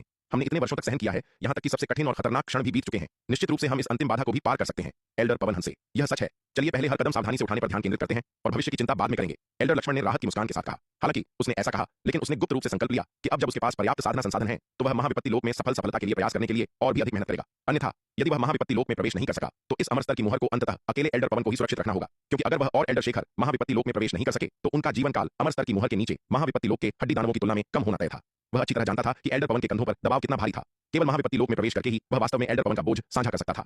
दक्षिणी महाद्वीप लौटने के बाद विराट तुरंत दांव संघ मुख्यालय वापस नहीं आया। इसके बजाय वह जुबैदा के औषधि कक्ष में गया और नई परिष्कृत प्राचीन दिव्य धारा मदिरा की 2 तुम्बियां मांगी। उसने रणविजय और एल्डर दामोदर से वादा किया था कि वह उन्हें प्राचीन दिव्य धारा मदिरा की एक तुम्बी बेचेगा और चूंकि वह वापस आ गया था इसलिए उसने सोचा कि वह उनके लिए इसे ले ही ले। रणविजय और एल्डर दामोदर, जो वर्तमान में दांव संघ मुख्यालय में तैनात मुख्य शक्ति थे, अपनी चोटों से उबरने के बाद अपनी ताकत को और बढ़ा सकते थे जिससे आत्मसमर्पण गुट की विभिन्न विश्वासघाती हरकतों पर अंकुश लगाया जा सके। इसके अलावा इस बार हिमशिखा की चोटें केवल प्राचीन दिव्य धारा मदिरा से ही पूरी तरह से ठीक हो सकती थीं। विराट को आया देख जुबैदा ने स्वाभाविक रूप से उसे आसानी से नहीं जाने दिया। इस बार जुबैदा ने उसे और भी अधिक सताया। सौभाग्य से विराट की शक्ति काफी बढ़ गई थी जिससे वह अधिक लचीला हो गया था। अन्यथा विराट को संदेह था कि क्या वह जुबैदा के औषधि कक्ष से बाहर भी चल पाएगा। फिर भी अपने निवास पर लौटने के बाद विराट को पूरी तरह से ठीक होने में कई दिनों का समय लगा। विशाल मैदानों की गहराई में प्राचीन ड्रैगन महल के खंडहर विराट के स्वर्ण ड्रैगन अवतार से एक अतुलनीय शक्तिशाली आभा फूटी जिसने तुरंत उसके आसपास की झील के एक बड़े क्षेत्र को शून्यता में बिखेर दिया। स्वर्ण ड्रैगन अवतार ने धीरे धीरे अपनी आंखें खोली, धीरे से सांस छोड़ी और जमीन से खड़ा हो गया। इतनी साधना के बाद बस एक पल पहले उसने आरोहण लोक के अंतिम चरण में प्रवेश कर लिया था। अपने शरीर के भीतर अपार शक्ति को महसूस करते हुए विराट ने महसूस किया कि यह स्वर्ण ड्रैगन अवतार अब शार्दूल से भी अधिक मजबूत था। जब से उसने स्वर्गीय ड्रैगन के 9 परिवर्तन का अभ्यास किया था, स्वर्ण ड्रैगन अवतार एक स्वर्गीय ड्रैगन शरीर में बदलना शुरू हो गया था जिससे समान स्तर के लोगों के बीच इसकी युद्ध शक्ति काफी बढ़ गई थी। विराट ने अनुमान लगाया कि समान स्तर के लोगों के बीच युद्ध शक्ति के मामले में यह स्वर्ण ड्रैगन अवतार अब किसी से पीछे नहीं था। शायद उसके अपने असली रूप से कमजोर होने के अलावा विराट मदद नहीं कर सका, लेकिन चकित रह गया। स्वर्गीय ड्रैगन के 9 परिवर्तन वास्तव में असाधारण थे। विराट ने बहुत कुछ देखा था, लेकिन उसने जितने भी रूपांतरण क्षेत्र की तकनीकों का सामना किया था उसने अभी तक कोई भी ऐसी नहीं देखी थी जो स्वर्गीय ड्रैगन के 9 परिवर्तनों की तुलना कर सके। बेशक स्वर्गीय ड्रैगन के 9 परिवर्तन अभी भी उसके असली रूप द्वारा साधे गए अनंत अराजकता सम्राट तकनीक की तुलना में काफी कमजोर थे। आरोहण लोक के अंतिम चरण में प्रवेश करने के बाद स्वर्ण ड्रैगन अवतार तुरंत उन खंडहरों में गया जहां विशाल राक्षसी अवशेष स्थित थे, उनके पास जाने का प्रयास किया। इस बार स्वर्ण ड्रैगन अवतार पहले की तुलना में राक्षसी अवशेषों के बहुत करीब पहुंच गया, उनके 1 लाख मील के भीतर पहुंच गया। हालांकि इसकी सीमा यहीं तक सीमित थी, यह राक्षसी अवशेषों के और करीब नहीं जा सकता था। विराट ने राक्षसी अवशेषों पर एक नजर डाली और मन ही मन सोचा, ऐसा लगता है कि मेरे स्वर्ण ड्रैगन अवतार के आरोहण लोक के शिखर तक पहुंचने के बाद ही मेरे पास वास्तव में राक्षसी अवशेषों के करीब जाने का मौका होगा। स्वर्ण ड्रैगन अवतार वहां नहीं रुका, बल्कि एक बड़े हॉल में गया जिसे वह पहले खोलने में असमर्थ था। काफी प्रयास और पूरे 1 महीने के बाद स्वर्ण ड्रैगन अवतार ने आखिरकार हॉल के प्रतिबंधों को तोड़ दिया और प्रवेश किया। जैसे ही स्वर्ण ड्रैगन अवतार ने हॉल में कदम रखा, वह भीतर के खजानों से तुरंत चकाचौंध हो गया। इस भव्य हॉल में खजानों की भारी संख्या और उच्च गुणवत्ता ने इसे प्राचीन ड्रैगन महल के खंडहरों की व्यापक खोज के दौरान खोजा गया सबसे बड़ा खजाना बना दिया। असंख्य खजानों में 50,000 से कम नौवीं श्रेणी के जादुई हथियार, 300 निम्न श्रेणी के जन्मजात जादुई हथियार और 15 मध्यम श्रेणी के जन्मजात जादुई हथियार शामिल नहीं थे। इन मध्यम श्रेणी के जन्मजात जादुई हथियारों में एक मध्यम श्रेणी की जन्मजात औषधि भट्टी भी थी। इसके अलावा इस खजाने में 2 उच्च श्रेणी के जन्मजात जादुई हथियार थे, एक उच्च श्रेणी की जन्मजात तलवार और एक उच्च श्रेणी का जन्मजात रक्षात्मक चोगा। जबकि स्वर्ण ड्रैगन अवतार ने खजाना कक्ष खोला और कई खजानों की सूची बनाई, निर्मल अवतार भी टेलीपोर्टेशन के माध्यम से आ गया। इस बीच विराट का मुख्य शरीर पहले ही दाव संघ मुख्यालय लौट चुका था। हालांकि स्वर्ण ड्रैगन अवतार ने खजाना कक्ष खोल दिया था, लेकिन उसका मुख्य शरीर इस उद्देश्य के लिए वापस जाने के लिए बहुत आलसी था। जबकि इस खजाने में मौजूद कई खजाने एक आश्चर्यजनक संपत्ति का प्रतिनिधित्व करते थे, वे विराट के लिए कुछ भी नहीं थे, जिसने पहले ही दुनिया का बहुत कुछ देख लिया था। निर्मल अवतार द्वारा खजाने को इकट्ठा करना पर्याप्त से अधिक था। मुख्य शरीर को वापस आने की कोई आवश्यकता नहीं थी। खजाना लेने के बाद निर्मल अवतार एक टेलीपोर्टेशन व्यूह के माध्यम से दक्षिणी महाद्वीप लौट आया। लौटने पर निर्मल अवतार ने तलवार संप्रदाय के सुरक्षात्मक व्यूह को सुदृढ़ करने के लिए अधिग्रहित जादुई कलाकृतियों का आधा उपयोग किया और आधे को शालिनी को खजाना विभाग के खजाने में भंडारण के लिए सौंप दिया। बेशक निर्मल अवतार ने विशेष प्रबंधन के लिए विशेष रूप से 3 जादुई कलाकृतियों का चयन किया। इन 3 कलाकृतियों में एक मध्यम श्रेणी की जन्मजात औषधि भट्टी, एक उच्च श्रेणी की जन्मजात तलवार और एक उच्च श्रेणी का जन्मजात रक्षात्मक चोगा शामिल था। निर्मल अवतार उच्च श्रेणी की जन्मजात तलवार और उच्च श्रेणी के जन्मजात रक्षात्मक चोगे को दक्षिणी महाद्वीप के बाहरी इलाकों में ले गया और उन्हें अपने पिता सूर्यवीर को सौंप दिया।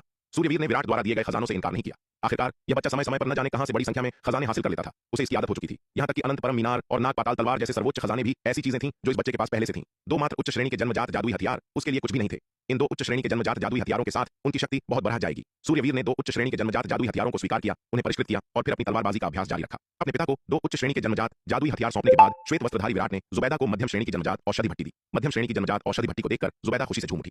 वह लंबे समय से जन्मजात स्तर की औषधि भट्टी की मालिक बनना चाहती थी, लेकिन ऐसे जादुई हथियार सामान्य हथियारों की तरह आम नहीं थे। विराट ने इतने सारे जादुई खजाने हासिल किए थे, फिर भी उसका सामना कभी भी आदिम स्तर की औषधि भट्टी से नहीं हुआ था। उसका सामना कई शीर्ष श्रेणी की 9वीं रैंक वाली भट्टियों से हुआ था, लेकिन जुबैदा के पास 9वीं रैंक की भट्टी की कमी नहीं थी। अब केवल प्राचीन ड्रैगन महल के खंडहरों के खजाने में विराट ने ऐसी मध्यम श्रेणी की आदिम स्तर की औषधि भट्टी प्राप्त की थी। जुबैदा की लंबे समय से प्रतीक्षित इच्छा आखिरकार पूरी हो गई और वह बहुत खुश थी। लेकिन दुर्भाग्य से इस बार विराट का असली रूप नहीं आया था, बल्कि श्वेत वस्त्रधारी विराट आया था। अन्यथा वह उसे दोगुना इनाम दे सकती थी। जुबैदा ने श्वेत वस्त्रधारी विराट पर एक नजर डाली। उसकी आंखों में पछतावे का संकेत था। क्योंकि वह कोई कदम नहीं उठा सकती थी, इसलिए जुबैदा ने श्वेत वस्त्रधारी विराट को अपने रास्ते में आने देने की जहमत नहीं उठाई। उसे सीधे बाहर निकाल दिया और फिर मध्यम श्रेणी की आदिम स्तर की औषधि भट्टी के साथ छेड़छाड़ करने लगी। दाव संघ मुख्यालय मुख्य शिखर एक भव्य हॉल में हिमशिखा एक आसन पर पालथी मारकर बैठी थी। उसकी आंखें धीरे से बंद थीं। उसके सामने अंतहीन ठंडक बिखेरती एक प्राचीन तलवार तैर रही थी। अचानक हिमशिखा से एक बेहद ठंडी आभा निकली, जिसने तुरंत पूरे हॉल को अनगिनत ठंड के फूलों से भर दिया। हॉल की दीवारें और फर्श भी बर्फ की एक मोटी परत से ढक गए। यहाँ तक कि हॉल के भीतर की जगह भी अत्यधिक ठंड से जम गई, टूटे हुए शीशे की तरह चटक गई, जिससे अनगिनत महीन स्थानिक दरारें दिखाई देने लगीं। हिमशिखा ने धीरे धीरे अपनी आंखें खोली। उसकी सुंदर नजरों में खुशी का एक दुर्लभ संकेत दिखाई दिया। वह गंभीर रूप से घायल हो गई थी, लेकिन अंततः यह दुर्भाग्य एक वरदान में बदल गया। उसके और बर्फीली प्राचीन तलवार के बीच का संलयन और भी मजबूत हो गया था, जिससे वह अपनी और भी अधिक भयानक शक्ति को उजागर कर सकती थी। इसके अलावा उसकी अपनी ताकत कई गुना बढ़ गई थी। हालांकि यह विचार कि जिसने उसकी चोटों को ठीक किया था वह ठरकी विराट था। हिमशिखा की आंखों में खुशी थोड़ी फीकी पड़ गई। वह वास्तव में उस ठरकी बदमाश का एहसान स्वीकार नहीं करना चाहती थी। अन्यथा जब वह बाद में बदला लेना चाहेगी तो कृतज्ञता का कर्ज चीजों को मुश्किल बना देगा। लेकिन इसके बारे में सोचते हुए, उसकी चोटों को देखते हुए, अगर उस ठरकी बदमाश का हस्तक्षेप नहीं होता तो शायद पूरे दाव संघ में कोई भी उसे नहीं बचा सकता था। इसके अलावा उस ठरकी बदमाश ने न केवल उसे ठीक किया, बल्कि उसे प्राचीन दिव्य धारा मदिरा की एक तुम्बी भी बेची। उसके पिता रणविजय प्राचीन दिव्य धारा मदिरा की उपचार शक्ति के तहत अपनी गंभीर पुरानी चोटों से धीरे धीरे उभर रहे थे। यह विचार कि न केवल उसने बल्कि उसके पिता रणविजय ने भी उस ठरकी बदमाश से इतना बड़ा उपकार प्राप्त किया था, हिमशिखा को जटिल भावनाओं से भर दिया। वह उस ठरकी बदमाश का कर्ज कैसे चुकाएगी? इस विचार के साथ हिमशिखा ने अपना हाथ खोला और उसकी हथेली में मदिरा की एक तुम्बी दिखाई दी। इस तुम्बी में बेशकीमती प्राचीन दिव्य धारा मदिरा थी। यह वही प्राचीन दिव्य धारा मदिरा की तुम्बी थी जिसने अंततः उसकी चोटों को ठीक किया था। अपने हाथ में मदिरा की तुम्बी को देखते हुए हिमशिखा के भाव और भी जटिल हो गए। यह कहना होगा कि यह प्राचीन दिव्य धारा मदिरा वास्तव में एक साधना खजाना थी जिसे उसने पहले कभी नहीं देखा था, और यह एक अविश्वसनीय रूप से प्रभावी उपचार अमृत भी थी। उसने इसका केवल 1/3 हिस्सा पिया था, फिर भी इसने उसकी बेहद गंभीर चोटों को पूरी तरह से ठीक कर दिया था। इसके अलावा मदिरा के शक्तिशाली औषधीय गुणों के कारण उसकी साधना में भी भारी वृद्धि हुई थी। क्योंकि यह प्राचीन दिव्य धारा मदिरा बहुत कीमती थी, इसलिए वह बहुत अधिक पीने की हिम्मत नहीं कर सकी। उसकी चोटें पूरी तरह से ठीक हो जाने के बाद हिमशिखा और पीने की हिम्मत नहीं कर सकी। ऐसी कीमती मदिरा संकट के क्षणों में एक जीवन रक्षक अमृत थी, जो नवजीवन संजीवनी गोली से भी अधिक चमत्कारी थी। वह इसे अपनी सामान्य साधना के लिए उपयोग करने की हिम्मत नहीं कर सकती थी। नियमित साधना के लिए नागदंत चावल पर्याप्त से अधिक था। इस क्षण हिमशिखा यह सोचने से खुद को नहीं रोक पाई कि नागदंत चावल भी दाव संघ को उस ठरकी विराट द्वारा प्रदान किया गया था। दूसरे शब्दों में, वह अब अनिवार्य रूप से उसके भोजन और पानी पर जी रही थी, और यहाँ तक कि उसका जीवन भी उसी ने बचाया था। इतने बड़े उपकार की तुलना में यह तथ्य कि उस ठरकी चोर ने केवल उसके शरीर पर एक नजर डाली थी, तुच्छ लग रहा था। हिमशिखा आंतरिक उथल-पुथल से फटी जा रही थी। क्या उसे बाद में उस ठरकी चोर से बदला लेना चाहिए? यदि उस चोर ने केवल गलती से उसका शरीर देख लिया होता तो यह इतना बुरा नहीं होता, लेकिन उस गुफा में उस चोर ने व्यक्तिगत रूप से उसे नग्न कर दिया था। यह दर्शाता था कि चोर ने स्पष्ट रूप से उसका उल्लंघन करने का इरादा किया था। एक समय में एक बात, उस चोर ने उसकी जान बचाई थी और वह एक महान उपकारी था, लेकिन इससे यह तथ्य नहीं बदल जाता कि उसने उसे अपमानित करने की कोशिश की थी। ज्यादा से ज्यादा वह अपनी जान देकर उस चोर का कर्ज चुका सकती थी, लेकिन यह हिसाब अभी भी बराबर करने की जरूरत थी। कुछ आंतरिक संघर्ष के बाद हिमशिखा ने आखिरकार अपना निर्णय लिया। उसकी नजरों में फिर से दृढ़ता और स्पष्टता आ गई। हिमशिखा आसन से उठी, मुख्य हॉल से बाहर निकली और अग्रिम पंक्ति की ओर जाने वाले स्थानिक मार्ग की ओर उड़ गई। अब जब उसकी चोटें ठीक हो गई थीं, तो वह स्वाभाविक रूप से अब दाव संघ मुख्यालय में नहीं रह सकती थी। उसकी ताकत बहुत बढ़ गई है और वह अब और भी अधिक दुश्मनों को मार सकती है। वैदेही शिखर पर नीलिमा के साथ अभ्यास करने के बाद वैदेही को अचानक खबर मिली कि हिमशिखा अग्रिम पंक्तियों पर फिर से दिखाई दी है। यह खबर मिलने पर वैदेही लंबे समय तक चुप रही, अंततः खुद को तैयार किया और अग्रिम पंक्तियों में जाने का फैसला किया। सीनियर सिस्टर हिमशिखा अभी अपनी चोटों से उभरी थीं और पहले से ही लड़ने के लिए अग्रिम पंक्तियों में जा रही थीं, जबकि वह खुद इस पूरे समय दाव संघ मुख्यालय में छिपी हुई थी, जिससे वैदेही को कुछ शर्मिंदगी महसूस हुई। उसने फैसला किया कि वह इस तरह जारी नहीं रख सकती। वह युद्ध की कट्टर समर्थक थी और उसका हमेशा से मानना था कि दाव संघ के शिष्यों को अग्रिम पंक्तियों में बहादुरी से लड़ना चाहिए, न कि उन कायर डरपोक लोगों की तरह जो केवल आपस में लड़ना जानते थे और दुश्मन को देखते ही जिनके पैर कांपने लगते थे। वैदेही की हरकतों को देखकर नीलिमा जल्दी से विराट को बताने के लिए दौड़ी। वह लंबे समय से वैदेही को एक अच्छी दोस्त मानती थी और उसे कुछ भी होते हुए नहीं देखना चाहती थी। उसने मध्य महाद्वीप की पश्चिमी सीमा पर भी सेवा की थी और जानती थी कि युद्ध का मैदान कितना खतरनाक है। यदि वैदेही ने आवेग में आकर अग्रिम पंक्तियों में लड़ने के लिए जल्दबाजी की और वह वापस नहीं लौटी तो उसका दिल टूट जाएगा। नीलिमा की रिपोर्ट सुनकर विराट वैदेही को रोकने के लिए दौड़ा। विराट, तुम मुझे क्यों रोक रहे हो? मैं सीनियर सिस्टर हिमशिखा का अनुसरण करना चाहती हूँ और लड़ने के लिए अग्रिम पंक्तियों में जाना चाहती हूँ। वैदेही ने विराट को घूरा। वैदेही, अगर तुम हिमशिखा का अनुसरण नहीं कर रही होती तो शायद मैं तुम्हें नहीं रोकता। ठीक इसलिए क्योंकि तुम हिमशिखा के साथ लड़ने जा रही हो, मैं तुम्हें रोक रहा हूं, विराट ने चिढ़कर कहा। विराट, तुम्हारा क्या मतलब है? वैदेही ने संदेह से पूछा। तुम्हें पता भी नहीं है कि वह पागल औरत हिमशिखा कितनी सनकी है। वह अकेले ही लाखों राक्षसों की सेना से भिड़ने की क्षमता रखती है। अगर तुम उसका अनुसरण करती हो तो अपनी वर्तमान शक्ति के साथ मेरा अनुमान है कि तुम 3 दिन भी नहीं टिक पाओगी। विराट ने कहा। तो क्या हुआ? मैं हमेशा पीछे रहकर नहीं छिप सकती। वैदेही ने नाक से कोड़ी। तुम हिमशिखा के साथ युद्ध के मैदान में जा सकती हो, लेकिन तुम्हारे पास कम से कम अपनी सुरक्षा करने की ताकत होनी चाहिए। यह जानते हुए भी कि यह आत्महत्या है, तुम फिर भी ऐसा करना चाहती हो। क्या तुम्हारा दिमाग खराब हो गया है? विराट ने उसकी ओर देखा और कहा। तुम्हें बस वैदेही शिखर पर रहना चाहिए और ठीक से साधना करनी चाहिए। इसके साथ ही विराट ने अपना हाथ हिलाया, वैदेही शिखर के सुरक्षात्मक व्यूह को सक्रिय कर दिया, जिससे पूरा शिखर फिर से सील हो गया। इस बार उसके द्वारा दिए गए टोकन के साथ भी वैदेही शिखर को नहीं छोड़ सकती थी। विराट, अपनी हद मत पार करो, यह मेरा घर है। वैदेही ने गुस्से से कहा। तो क्या हुआ अगर यह तुम्हारा घर है? इन सभी वर्षों में तुमने मेरा खाना खाया और पिया है, तुम पर मेरा कितना कर्ज है? इस वैदेही शिखर को भुगतान के रूप में समझो। विराट ने लापरवाही से कहा। विराट, मुझे वैदेही शिखर छोड़ने देने के लिए तुम्हें क्या चाहिए? यह सुनकर वैदेही ने अपने दांत पीस लिए। विराट की ताकत अब बहुत ज्यादा थी। वह उसे लड़ाई में नहीं हरा सकती थी, और अगर वह हरा भी देती तो क्या वह नीलिमा को हरा सकती थी? और अगर वह नीलिमा को भी हरा देती तो क्या वह उस बेवकूफ बाघ शार्दुल को हरा सकती थी? इसलिए यदि विराट उसे नियंत्रित करना चाहता था तो उसके पास उसे रोकने का कोई तरीका नहीं था। इस बारे में तब बात करेंगे जब तुम आरोहण लोक के अंतिम चरण में प्रवेश कर लोगी। विराट ने हाथ हिलाया और कहा। हालांकि हिमशिखा पागल है, कम से कम उसके पास अपनी रक्षा करने की क्षमता है। भले ही वह खतरनाक स्थिति का सामना करे, वह कम से कम आधी जान के साथ युद्ध के मैदान से वापस आ सकती है। लेकिन तुम्हारी वर्तमान ताकत के साथ अगर तुम उसका अनुसरण करती हो तो एक बार आपात स्थिति आने पर तुम्हारा नामो निशान भी नहीं बचेगा। उस समय अगर मैं तुम्हें बचाना भी चाहूं तो भी नहीं बचा पाऊंगा। विराट की बातें सुनकर वैदेही एक पल के लिए चुप हो गई। उसे मानना पड़ा कि विराट ने जो कहा उसमें कुछ तर्क तो था। तो तुम्हें मुझसे वादा करना होगा कि मेरे आरोहण लोक के अंतिम चरण में प्रवेश करने के बाद तुम्हें मुझे जाने देना होगा, और तुम मुझे अब और नहीं रोक सकते। वैदेही जानती थी कि वह विराट के शब्दों के खिलाफ नहीं जा सकती, इसलिए उसके पास पीछे हटने के अलावा कोई विकल्प नहीं था। चिंता मत करो, तुम्हारे आरोहण लोक के अंतिम चरण में प्रवेश करने के बाद मैं तुम्हें अब और नहीं रोकूंगा। विराट ने सिर हिलाया और कहा। वैदेही आखिरकार दांव संघ के शीर्ष 10 दांववादियों में से एक है जिसके पास जबरदस्त मार्शल आर्ट प्रतिभा है। इसके अलावा पिछले कुछ वर्षों में उसने उसका अनुसरण किया है, कई अस्थि मज्जा शुद्धि और हड्डी सुदृढ़ीकरण गोलियां का सेवन किया है, और साधना के लिए अक्सर तलवार संकल्प अभ्यास व्यूह का उपयोग करती है। वह अपनी सामान्य साधना के लिए तीसरे संस्करण के नागदंत चावल का भी उपयोग करती है, जिसके परिणाम स्वरूप समान स्तर के अन्य योद्धाओं की तुलना में उसका सच्चा सार कई गुना शुद्ध है। एक बार जब वह आरोहण लोक के अंतिम चरण में प्रवेश कर लेती है तो उसकी युद्ध शक्ति के साथ दिव्य योद्धा सूची में प्रवेश करना कोई समस्या नहीं होनी चाहिए।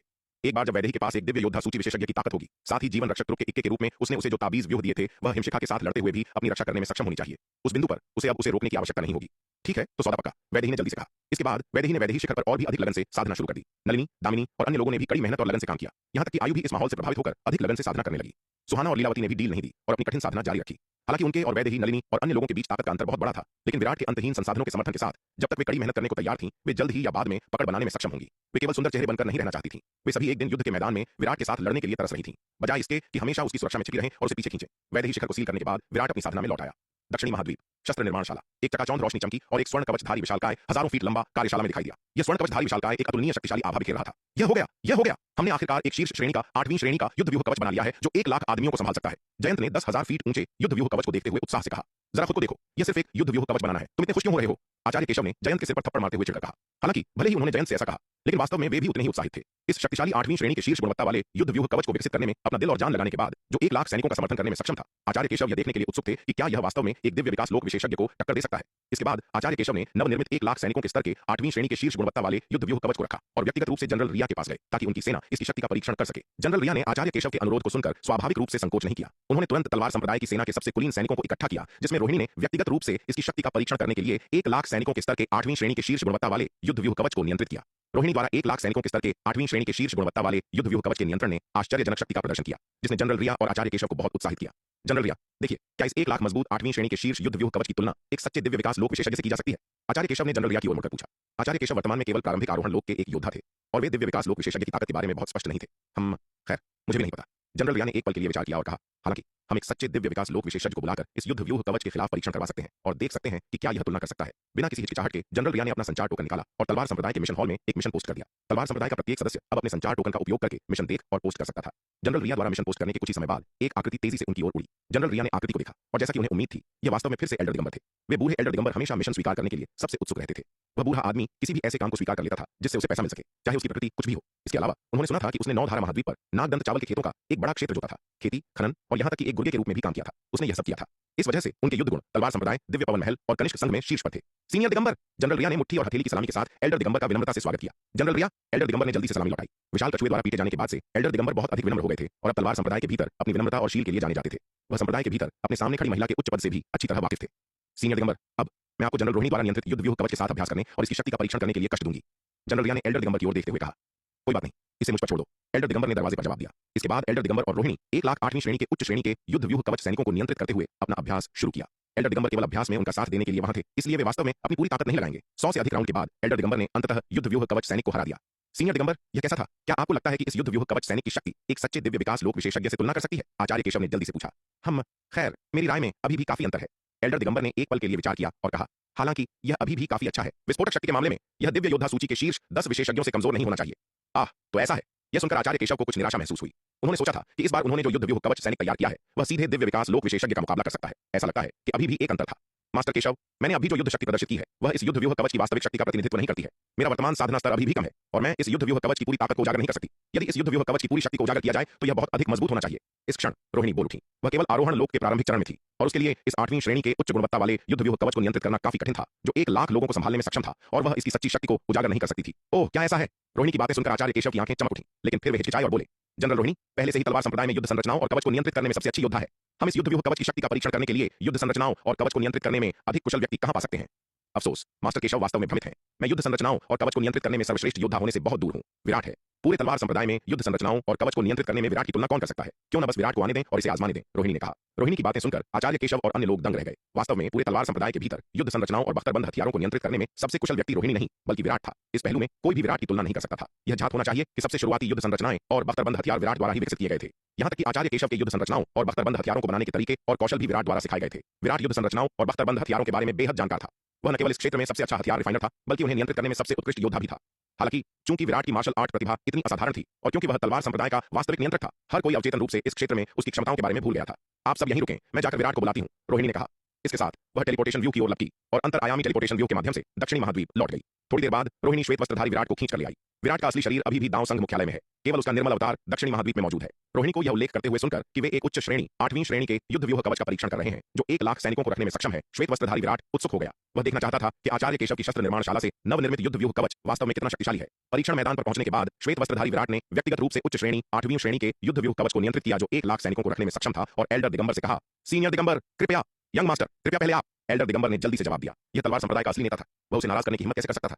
उसने पहले उसकी बेटी वान्या को नाराज किया था और उस विशाल कछुए द्वारा बुरी तरह पीटा गया था। अगर उसने उसे व्यक्तिगत रूप से नाराज किया तो हालात भयानक होंगे। वह शायद उस विशाल कछुए और उस बेवकूफ बाघ शार्दुल द्वारा घात लगाए जाने के डर में सोएगा। तलवार संप्रदाय में इतने लंबे समय तक रहने के बाद एल्डर दिगंबर स्वाभाविक रूप से पहले से ही जानते थे कि विशाल कछुआ और बेवकूफ बाघ विराट के रूहानी पालतू जानवर थे। ठीक है सीनियर दिगंबर, सावधान रहें, ये जूनियर आ रहा है, श्वेत वस्त्रधारी विराट ने मुस्कुराते हुए कहा। इसके साथ उसने युद्ध व्यूह कवच सैनिक को नियंत्रित किया। उसकी विशाल तलवार जो हजारों फीट लंबी थी को पकड़ लिया और एल्डर दिगंबर पर वार किया। इस हमले से निकली शक्ति उस समय की तुलना में 10 गुना से अधिक मजबूत थी जब रोहिणी ने इसे पहले नियंत्रित किया था। वास्तव में रोहिणी सही थी। उसने जो ताकत प्रदर्शित की थी वह इस युद्ध व्यूह कवच सैनिक की सीमा से बहुत दूर थी। इस हमले की भयानक शक्ति को देखकर एल्डर दिगंबर का दिल बैठ गया और उन्होंने इसे गंभीरता से लेना शुरू कर दिया। प्रशिक्षण मैदान पर दोनों के बीच भीषण युद्ध छिड़ गया। इस बार उन्होंने एल्डर दिगंबर द्वारा श्वेत वस्त्रधारी विराट द्वारा नियंत्रित युद्ध व्यूह कवच सैनिक को हराने से पहले 1000 से अधिक राउंड तक अभ्यास किया। लेकिन विराट स्पष्ट रूप से देख सकता था कि एल्डर दिगंबर ने खुद को रोका था। यदि एल्डर दिगंबर पूरी ताकत से गए होते तो उसका युद्ध व्यूह कवच सैनिक उनके खिलाफ 10 चालों से अधिक नहीं टिकता। यंग मास्टर वास्तव में उल्लेखनीय है। आपके द्वारा नियंत्रित युद्ध व्यूह कवच की शक्ति लगभग दिव्य विकास लोक की दहलीज पर है। एल्डर दिगंबर ने अंगूठा दिखाया और प्रशंसा की। हालांकि उन्होंने पहले अभ्यास के दौरान खुद को रोक लिया था, लेकिन उन्होंने इस युद्ध व्यूह कवच की शक्ति के बारे में झूठ बोलने की हिम्मत नहीं की, अन्यथा वह इस मिशन के लिए किसी भी गुण को भूल सकते थे। हम इस युद्ध व्यूह कवच की शक्ति वास्तव में काफी प्रभावशाली है, श्वेत वस्त्रधारी विराट ने संतोष के साथ सिर हिलाते हुए कहा।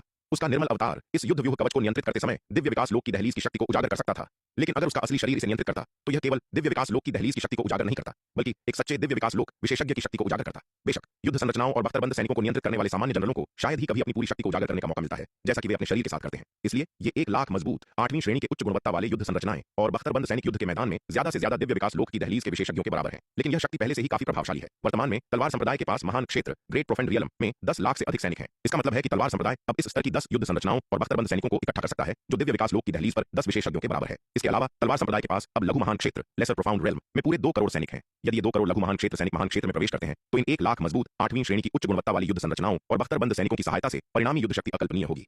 तलवार संप्रदाय की कुल सैन्य ताकत 12 करोड़ है, जिसमें 7 करोड़ स्वर्ग पूज्य रैंक हेवनली वेनरेबल रेल्म के सैनिक और 3 करोड़ देव रैंक अर्थली वेनरेबल रेल्म के सैनिक हैं। मूल रूप से तलवार संप्रदाय की सेना का मुख्य बल ज्यादातर देव रैंक के योद्धाओं से बना था। हालांकि हाल के वर्षों में तलवार संप्रदाय के तेजी से विकास के साथ देव रैंक के सैनिकों के विशाल बहुमत ने स्वर्ग पूज्य रैंक में प्रवेश कर लिया है। विकास की इस दर पर यह संभावना है कि कुछ वर्षों के भीतर तलवार संप्रदाय की सेना के सभी सैनिक स्वर्ग पूज्य रैंक में प्रवेश कर चुके होंगे और कोई भी देव रैंक का सैनिक नहीं होगा। ऐसा इसलिए है क्योंकि तलवार संप्रदाय के नए भर्ती मानदंडों के लिए न्यूनतम आवश्यकता अब स्वर्ग पूज्य रैंक है। यदि सभी 12 करोड़ सैनिक महान क्षेत्र में प्रवेश करते हैं और उनकी शक्तिशाली युद्ध संरचनाओं और कवच की सहायता से तलवार संप्रदाय के पास पूरे शक्ति सिंधु महाद्वीप को साफ करने की ताकत होगी। इसलिए तलवार संप्रदाय को जिस चीज की सबसे ज्यादा जरूरत है वह है विकसित होने का समय। पर्याप्त समय मिलने पर तलवार संप्रदाय का शक्ति सिंधु महाद्वीप को एकीकृत करना केवल समय की बात है। उस समय सभी पिशाचों और राक्षसों का सफाया कर दिया जाएगा, यह सुनिश्चित करते हुए कि शक्ति सिंधु महाद्वीप की मानव जाति फिर कभी उनके प्रकोप से पीड़ित न हो। बेशक उस बिंदु तक पहुंचना कम समय में हासिल नहीं होगा। भाई केशव, आपने बहुत मेहनत की है। श्वेत वस्त्रधारी विराट ने युद्ध संरचना को खारिज कर दिया और आचार्य केशव के पास गया। मुस्कुराते हुए बोला, बिल्कुल नहीं, यह सब तो मुझे करना ही चाहिए। आचार्य केशव ने जल्दी से जवाब दिया, भाई विराट और तलवार संप्रदाय ने मेरी शस्त्र निर्माणशाला में इतना निवेश किया है, लेकिन मैंने अभी तक कोई ऐसी युद्ध संरचना विकसित नहीं की है जो वास्तव में एक दिव्य विकास लोक विशेषज्ञ के बराबर हो। मैं वास्तव में शर्मिंदा हूं। भाई केशव, चिंता न करें, अपना समय लें, आपने बहुत अच्छा किया है। इन युद्ध संरचनाओं के साथ हमारे तलवार संप्रदाय की ताकत पहले ही बहुत बढ़ गई है। इसके अलावा भाई केशव की शस्त्र निर्माणशाला द्वारा दोहराने वाले क्रॉसबो, रथ और अन्य युद्ध हथियारों का विकास भी हमारे तलवार संप्रदाय के लिए अत्यंत महत्वपूर्ण है। जब हम युद्ध के मैदान में जाएंगे तो ये युद्ध के अविश्वसनीय रूप से शक्तिशाली हथियार होंगे। श्वेत वस्त्रधारी विराट ने मुस्कुराते हुए कहा। आचार्य केशव और शस्त्र निर्माणशाला। पिछले कुछ वर्षों में उन्होंने न केवल युद्ध संरचनाओं और कवच पर शोध किया है, बल्कि शून्य समाधि महाद्वीप से वापस लाए गए कई हथियार बनाने वाले मैनुअल के आधार पर उन्होंने कई शक्तिशाली युद्ध हथियार विकसित किए हैं। दोहराने वाले क्रॉसबो रथ जैसे हथियार अपनी अपार शक्ति के साथ युद्ध के मैदान पर निश्चित रूप से अप्रत्याशित और चमत्कारी प्रभाव डालेंगे। आचार्य केशव के नेतृत्व में शस्त्र निर्माणशाला ने पिछले कुछ वर्षों में तलवार संप्रदाय में जबरदस्त योगदान दिया है। श्वेत वस्त्रधारी विराट के शब्दों को सुनकर आचार्य केशव ने बहुत बेहतर महसूस किया। जिस शस्त्र निर्माणशाला का उन्होंने नेतृत्व किया वह तलवार संप्रदाय में सबसे अधिक संसाधन गहन विभागों में से एक थी। विराट और तलवार संप्रदाय द्वारा शस्त्र निर्माणशाला में निवेश की गई जनशक्ति और संसाधन अकल्पनीय थे। विभिन्न हथियार, फोर्जिंग सामग्री हर दिन शस्त्र निर्माणशाला में पहुंचाई जाती थी, जैसे कि वे मुफ्त हों। जब शस्त्र निर्माणशाला को विभिन्न व्यूह स्थापित करने की आवश्यकता होती थी तो ताबीज व्यूह कार्यशाला उन्हें मजबूत समर्थन प्रदान करती थी। इसके अलावा जिन समस्याओं को ताबीज व्यूह कार्यशाला हल नहीं कर सकती थी, विराट व्यक्तिगत रूप से कदम बढ़ाता और उन्हें अविश्वसनीय रूप से अद्भुत व्यूह स्थापित करने में मदद करता। इसके अलावा विराट ने अपनी कार्यशाला में लगभग हर हथियार रिफाइनर के लिए आकाशीय और स्थलीय अग्नि की एक किरण का पोषण करने के लिए हरा रेशमी दिव्य अग्नि दीपक का उपयोग किया। यह कहा जा सकता है कि उनकी हथियार शोधन कार्यशाला को जो भी चाहिए था, विराट और तलवार संप्रदाय ने प्रदान किया। इसके अलावा अपनी कार्यशाला में इतना भारी निवेश करने के बावजूद विराट ने कभी भी उनके शोध परिणामों के बारे में पूछताछ नहीं की। उन्होंने उच्च स्तरीय युद्ध व्यूह कवच, युद्ध के हथियार और हथियार रिफाइनरों को प्रशिक्षित करने पर अनगिनत संसाधन बर्बाद किए, लेकिन विराट ने कभी भी इसे उनके खिलाफ नहीं रखा। यह कहा जा सकता है कि विराट ने उनकी कार्यशाला को लगभग बिना शर्त समर्थन प्रदान किया। इतना अपार विश्वास और दयालुता का इतना गहरा कार्य आचार्य केशव को आंसुओं से भर देता था। इसलिए आचार्य केशव विराट के उपकार को चुकाने के लिए एक ऐसी युद्ध व्यूह कवच विकसित करने पर ध्यान केंद्रित कर रहे थे जो वास्तव में एक दिव्य विकास लोक विशेषज्ञ को टक्कर दे सके, जिससे तलवार संप्रदाय को अपनी शीर्ष स्तरीय युद्ध शक्ति प्राप्त हो सके। दिव्य पवन महल के दिव्य विकास लोक विशेषज्ञ दिव्य पवन महल के थे और कनिष्क संघ के दिव्य विकास लोक विशेषज्ञ भी कनिष्क संघ के थे। हालांकि ये दो प्रमुख शक्तियां अब तलवार संप्रदाय के साथ निकटता से सहयोग कर रही थीं, लेकिन आचार्य केशव की नजर में यह तलवार संप्रदाय की अपनी शक्ति नहीं थी। हालांकि विराट ने उनसे जल्दबाजी न करने के लिए कहा, लेकिन आचार्य केशव ने अभी भी अपनी सांस रोक रखी थी। जल्द से जल्द दिव्य विकास लोक विशेषज्ञों के बराबर युद्ध व्यूह कवच विकसित करने के बारे में सोच रहे थे।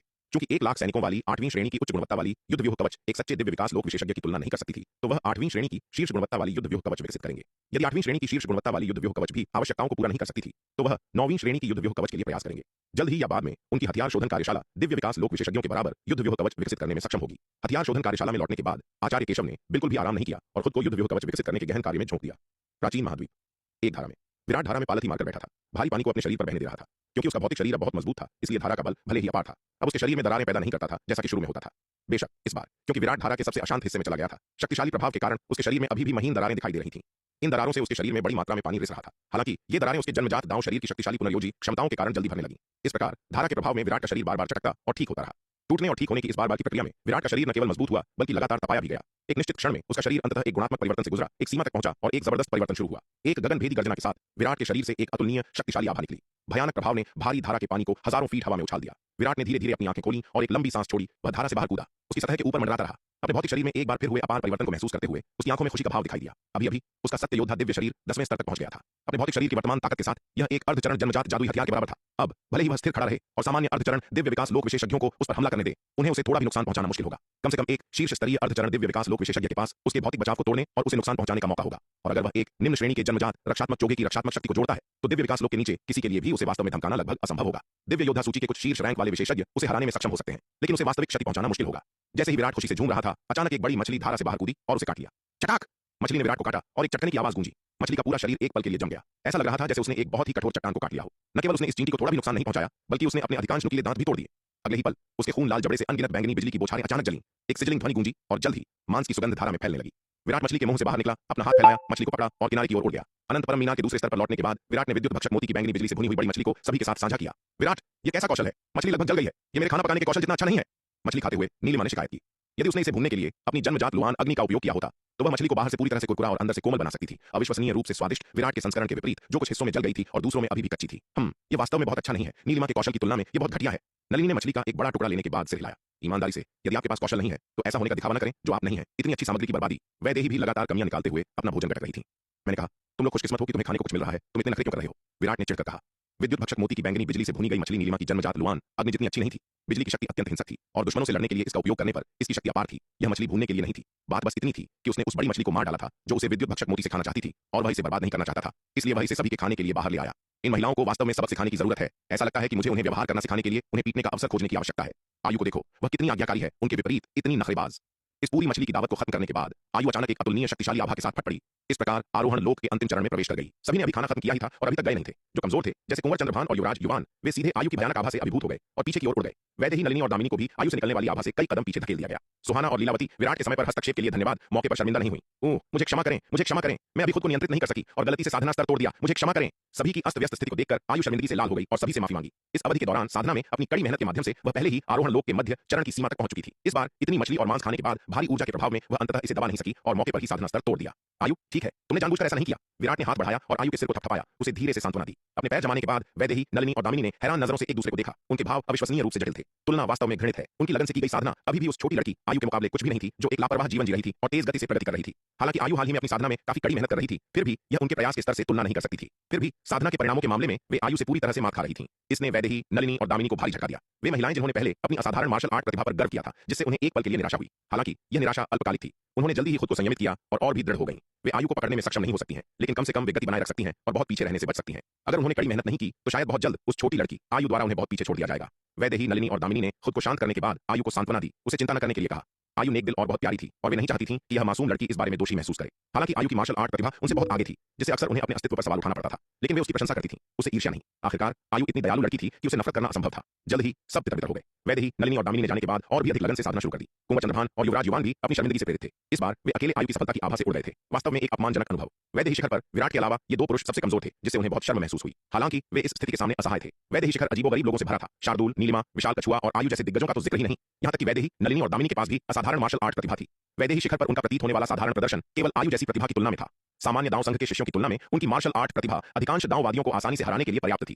कुंवर चंद्रभान और युवराज युवान अपनी मार्शल आर्ट प्रतिभा को काफी अच्छा मानते थे, लेकिन उनकी तुलना में अभी भी काफी अंतर था। इसके अलावा मुख्य बात यह थी कि इन महिलाओं की साधना बस बहुत पागलपन भरी थी। मार्शल आर्ट प्रतिभा में कमी और वैदेही, नलिनी और दामिनी की लगन से मेल खाने में असमर्थ कुंवर चंद्रभान और युवराज युवान हर दिन भारी दबाव महसूस करते थे। अब वे केवल यही कर सकते थे कि हर दिन लगातार साधना साधना और साधना करें। उन्हें किसी से आगे निकलने की उम्मीद नहीं थी, बस बहुत पीछे न रहने की उम्मीद थी। उत्तरी महाद्वीप, 9 शिखर पर्वत। एक नक्काशीदार चेहरे वाला बुजुर्ग लगातार अपने टोकन के साथ विभिन्न संदेशों को पलट रहा था। अचानक जब उसने एक संदेश देखा तो उसकी पुतलियां सिकुड़ गईं। नक्काशीदार चेहरे वाले बुजुर्ग ने जल्दी से एक संचार टोकन निकाला और विराट से संपर्क किया। यंग मास्टर, वह इनामी मिशन स्वीकार कर लिया गया है, नक्काशीदार चेहरे वाले बुजुर्ग ने कहा। यह नक्काशीदार चेहरे वाला बुजुर्ग कोई और नहीं बल्कि एल्डर तेज था। क्या तुम जानते हो कि इस मिशन को किसने स्वीकार किया? टोकन से विराट की आवाज आई। यह आपका अधीनस्थ नहीं जानता, यह जानकारी काला बाजार में गुप्त रखी जाती है, एल्डर तेज ने एक मजबूर कड़वी मुस्कान के साथ कहा। ठीक है। एल्डर तेज की बातें सुनकर विराट ने उस पर दबाव नहीं डाला। विराट की उदारता देखकर एल्डर तेज फिर अचानक अपने दांत पीसते हुए बोला, छोटे मालिक, अगर आप वास्तव में यह जानकारी प्राप्त करना चाहते हैं तो एक रास्ता है। कौन सा रास्ता? विराट थोड़ा हैरान हुआ। एल्डर तेज ने कहा, जब तक आपके पास पर्याप्त पैसा या खजाना है, मैं आपके लिए काला बाजार से जानकारी निकालने का कोई ना कोई रास्ता ढूंढ ही लूंगा। हालांकि काला बाजार में ग्राहक की जानकारी को बेहद गुप्त रखा जाता है, लेकिन पैसा बोलता है। जब तक इनाम की रकम काफी बड़ी होगी, हम जानकारी हासिल करने का रास्ता निकाल ही लेंगे। विराट ने खुश होते हुए पूछा, यह जानकारी पता करने के लिए कितने पैसे चाहिए? मध्य श्रेणी के जन्मजात दिव्य अस्त्र के बदले मिली खबर। एल्डर तेज ने कुछ पल सोचा और थोड़ी घबराहट के साथ कहा, लगभग 50 अरब नव श्रेणी के आध्यात्मिक पत्थर या फिर एक मध्य श्रेणी का जन्मजात दिव्य अस्त्र काफी होना चाहिए। आखिर काला बाजार के मुख्यालय के प्रभारियों को यह जानकारी लीक करने के लिए एक निश्चित जोखिम उठाना होगा, इसलिए बिना किसी बड़े इनाम के उनका मन डोलना मुश्किल है। मैं समझ गया, विराट ने कहा। तुम 9 शिखर पर्वत स्थित लोमड़ी कुल की गुफा में जाओ और मेरा इंतजार करो, मैं अभी तुमसे मिलने आता हूँ।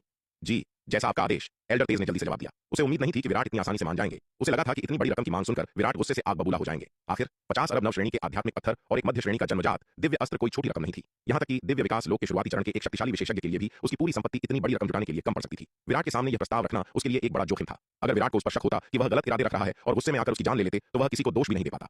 विराट के साथ कुछ समय बिताने के बाद ही उसे एहसास हुआ था कि विराट काफी सहनशील है और क्रूर स्वभाव के नहीं है, जिससे उसे यह जोखिम उठाने की हिम्मत मिली। विराट के साथ संपर्क खत्म करने के बाद एल्डर तेज तुरंत लोमड़ी कुल की गुफा की ओर उड़ चला। गुफा पर पहुंचते ही उसने देखा कि विराट एक प्यारे से सफेद बाघ पर सवार होकर एक बड़े और भारी भरकम कछुए के साथ उसकी ओर उड़ते चले आ रहे थे। छोटे मालिक, विराट को देखते ही एल्डर तेज ने जल्दी से आगे बढ़कर सिर झुकाया। विराट ने एल्डर तेज की ओर देखते हुए पूछा, तेज, तुमने कहा था कि 50 अरब नव श्रेणी के आध्यात्मिक पत्थर या एक मध्य श्रेणी का जन्मजात दिव्य अस्त्र इस मिशन के बारे में पता लगाने के लिए काफी होगा, क्या यह सच है? जी मालिक, यह बिल्कुल सच है। 50 अरब नव श्रेणी के आध्यात्मिक पत्थर या एक मध्य श्रेणी का जन्मजात दिव्य अस्त्र काला बाजार के प्रभारियों को ललचाने के लिए काफी है, एल्डर तेज ने आदरपूर्वक कहा। ठीक है, मैं तुम्हें अभी एक मध्य श्रेणी का जन्मजात दिव्य अस्त्र देता हूं। जाओ और पता लगाओ कि यह मिशन किसने स्वीकार किया है, विराट ने कहा। इतना कहकर उसने अपनी हथेली खोली, एक मध्य श्रेणी का जन्मजात दिव्य अस्त्र निकाला और एल्डर तेज को सौंप दिया। वह 50 अरब नव श्रेणी के आध्यात्मिक पत्थर तो नहीं निकाल सकता था, हालांकि उसके पास अभी 800 अरब से अधिक नव श्रेणी के आध्यात्मिक पत्थर थे, लेकिन तलवार संप्रदाय को विभिन्न कार्यों के लिए बड़ी मात्रा में पत्थरों की आवश्यकता थी और वह उन्हें ऐसी चीज पर बर्बाद नहीं करना चाहता था। जहां तक जन्मजात दिव्य अस्त्रों की बात थी, उसके पास उनकी कोई कमी नहीं थी। एल्डर तेज ने विराट द्वारा निकाले गए मध्य श्रेणी के जन्मजात दिव्य अस्त्र को देखा और उसका दिल कांप गया। उसे उम्मीद नहीं थी कि विराट इतनी आसानी से एक मध्य श्रेणी का जन्मजात दिव्य अस्त्र निकाल देंगे। ऐसा लगता था कि विराट की नींव उसकी कल्पना से कहीं अधिक गहरी थी। भले ही वह अपनी सारी दौलत लगा दे, फिर भी शायद वह एक मध्य श्रेणी का जन्मजात दिव्य अस्त्र खरीदने की औकात न रख पाए। लेकिन विराट के बेफिक्र रवैये को देखकर ऐसा लग रहा था मानो यह कोई कीमती खजाना नहीं बल्कि रास्ते की कोई मामूली घास हो। हालांकि एल्डर तेज हैरान और लालच से भरा था, लेकिन उसने कोई गलत विचार मन में लाने की हिम्मत नहीं की। सबसे पहले विराट ने उस पर आत्मबंधन लगा रखा था। उसकी जान हर पल विराट के हाथों में थी। दूसरे, विराट के बगल में मौजूद वह विशाल कछुआ कुर्मा कोई साधारण जीव नहीं था। इसके अलावा इस बार यह विशाल कछुआ उसे और भी अधिक खतरनाक लग रहा था। न केवल यह कछुआ बल्कि वह मूर्ख सा दिखने वाला बाघ शार्दुल भी जब उसके पास आया तो उसे एक सिहरन महसूस हुई। उसके खून में गहराई से एक डर और कंपन अनजाने में ही पैदा हो रहा था। इन दो भयानक जीवों की घूरती आंखों के सामने एल्डर तेज के मन में कोई भी चालाकी करने का विचार नहीं आया। जी छोटे मालिक, एल्डर तेज ने जल्दी से मध्य श्रेणी का जन्मजात दिव्य अस्त्र स्वीकार किया और सम्मानपूर्वक उत्तर दिया। इसके बाद एल्डर तेज ने तुरंत एक संचार टोकन निकाला और काला बाजार के एक प्रभारी से संपर्क किया। थोड़ी देर बाद एल्डर तेज के सामने की जगह अचानक फट गई और उस स्थानिक दरार से 2 स्क्रॉल बाहर फेंके गए। एल्डर तेज ने दोनों स्क्रॉल लिए, उन्हें ध्यान से जांचा और अंत में अपने खून से स्क्रॉल पर हस्ताक्षर किए। फिर उसने एक स्क्रॉल और अपने हाथ में मौजूद मध्य श्रेणी के जन्मजात दिव्य अस्त्र को वापस स्थानिक दरार में फेंक दिया। विराट ने एल्डर तेज के हाथ में मौजूद स्क्रॉल पर एक नजर डाली। उसने स्क्रॉल की सामग्री को स्पष्ट रूप से देख लिया था। यह दूसरे पक्ष और एल्डर तेज के बीच हुआ रक्त समझौता था। इस बार एल्डर तेज ने मध्य श्रेणी के जन्मजात दिव्य अस्त्र के बदले में दूसरे पक्ष की जानकारी का सौदा किया था, लेकिन दोनों में से किसी भी पक्ष को दूसरे की पहचान उजागर करने की अनुमति नहीं थी। दोनों पक्षों के पास 2 रक्त समझौतों में से एक था। एल्डर तेज द्वारा स्क्रॉल और दिव्य अस्त्र वापस फेंकने के बाद स्थानिक दरार से तुरंत एक और स्क्रॉल बाहर फेंका गया। इसके तुरंत बाद स्थानिक दरार बंद हो गई। एल्डर तेज ने स्क्रॉल लिया, उसे खोला और उसकी सामग्री पर एक नजर डाली। उसके चेहरे का रंग अचानक बदल गया। तेज, क्या हुआ? यह देखकर विराट ने पूछा। जिस व्यक्ति ने यह मिशन स्वीकार किया है वह वास्तव में राका है। एल्डर तेज ने अत्यंत गंभीर अभिव्यक्ति के साथ कहा। यह राका कौन है? क्या वह बहुत ताकतवर है? विराट ने जिज्ञासा से पूछा। बहुत ताकतवर, वह काला बाजार के शीर्ष 10 हथियारों में से एक है और भेड़िया कबीले के 3 सबसे मजबूत सदस्यों में से भी एक है। मुझे उम्मीद नहीं थी कि इस मिशन को स्वीकार करने वाला राका होगा। छोटे मालिक, आपको सावधान रहना होगा, एल्डर तेज ने गंभीरता से कहा। राका? विराट ने यह सुनकर काफी देर तक कुछ सोचा, फिर एल्डर तेज की ओर देखा और पूछा, तेज, क्या राका के ठिकाने का पता लगाने का कोई तरीका है? हम। एल्डर तेज ने एक पल सोचा, फिर हिचकिचाते हुए कहा, यह संभव है जब तक इनाम काफी बड़ा हो। उत्तरी महाद्वीप में ऐसा कुछ भी नहीं है जो नहीं किया जा सकता, लेकिन राका आखिरकार दिव्य विकास लोक के मध्य चरण का विशेषज्ञ है और काला बाजार के शीर्ष 10 हथियारों में से एक है। उसके ठिकाने का पता लगाने के लिए शायद एक बड़ी कीमत चुकानी पड़ेगी। तुम बस मुझे बताओ कि तुम्हें कितने मध्य श्रेणी के जन्मजात दिव्य अस्त्र चाहिए? विराट ने शांति से कहा। विराट के शब्द सुनकर एल्डर तेज का दिल धड़कना भूल गया। लानत है, कितने मध्य श्रेणी के जन्मजात दिव्य अस्त्र? क्या आप मजाक कर रहे हैं? मध्य श्रेणी के जन्मजात दिव्य अस्त्र कब से इतनी सस्ती गोभी बन गए? इतनी भी बुरी बात नहीं है छोटे मालिक, आप मुझे 10 निम्न श्रेणी के जन्मजात दिव्य अस्त्र दे दीजिए और मैं राका के ठिकाने का पूरी तरह से पता लगा लूंगा। एल्डर तेज ने जल्दी से जवाब दिया। इस मिशन को स्वीकार करने वाले व्यक्ति के बारे में पूछताछ करने के लिए इतनी बड़ी कीमत इसलिए चुकानी पड़ी क्योंकि इसमें काला बाजार के रहस्यों के लीक होने का जोखिम था। लेकिन अब जब उन्होंने राका की पहचान कर ली थी तो केवल उसके ठिकाने का पता लगाने के लिए इतनी बड़ी कीमत की आवश्यकता नहीं थी। आखिरकार जन्मजात दिव्य अस्त्र कोई सस्ती चीज नहीं है। मध्य श्रेणी तो दूर की बात है, निम्न श्रेणी के जन्मजात दिव्य अस्त्र भी कई दिव्य विकास लोक विशेषज्ञों को ललचाने के लिए काफी है। मैं तुम्हें 20 निम्न श्रेणी के जन्मजात दिव्य अस्त्र देता हूं, तुम राका के सटीक ठिकाने का पता लगाओ, विराट ने कहा। इतना कहकर उसने अपना हाथ हिलाया और उसके सामने 20 निम्न श्रेणी के जन्मजात दिव्य अस्त्र प्रकट हो गए। अपने सामने हवा में तैरते हुए 20 शक्तिशाली चमक वाले निम्न श्रेणी के जन्मजात दिव्य अस्त्रों को देखकर एल्डर तेज का दिल फिर से जोर से धड़कने लगा। विराट की विशाल दरियादिली देखकर वह लगभग रोने ही वाला था। वह एक सम्मानित दिव्य विकास लोक विशेषज्ञ विराट के सामने एक भिखारी से ज्यादा कुछ नहीं था। नहीं, भिखारी भी नहीं, लानत है। वह कौन बेवकूफ था जिसने काला बाजार में ऐसे रईस के सिर पर इनाम रखा था? उसका दिमाग जरूर खराब हो गया होगा। एक बार जब उसे पता चल जाएगा कि इस इनाम के पीछे कौन है तो वह व्यक्ति कभी चैन की नींद नहीं सो पाएगा। ऐसे रईस से दुश्मनी मोल लेने के लिए कितना बेवकूफ होना चाहिए। अगर उसे पहले पता होता कि विराट इतना अमीर है तो उसने हत्या का मिशन स्वीकार ही क्यों किया होता? वह सीधे विराट के सामने आत्मसमर्पण कर देता। हालांकि उसका वर्तमान परिणाम भी काफी अच्छा लग रहा था। भले ही विराट ने उस पर आत्मबंधन लगा दिया हो, लेकिन यह एक बेहद अमीर रईस के पल्लू से बंधने के बराबर है। छोटे मालिक निश्चिंत रहें, मैं राका की हर एक हरकत की गहनता से जांच करूंगा, एल्डर तेज ने दृढ़ता से कहा और कांपते हाथों से 20 निम्न श्रेणी के जन्मजात दिव्य अस्त्रों को समेट लिया। इन 20 निम्न श्रेणी के जन्मजात दिव्य अस्त्रों के साथ अगर वह अभी भी राका के ठिकाने का पता नहीं लगा पाया तो उसे कहीं जाकर डूब मरना चाहिए। चाहे राका कितना भी ताकतवर क्यों न हो, जन्मजात दिव्य अस्त्रों की ऐसी आंधी के सामने कई लोग लालच में आकर उसे जानकारी दे ही देंगे। आखिरकार जब फायदा काफी बड़ा हो तो राका के ठिकाने की जानकारी देना तो दूर, कुछ लोग शायद राका की हत्या करने के लिए भी तैयार हो जाएं। हम बहुत अच्छे।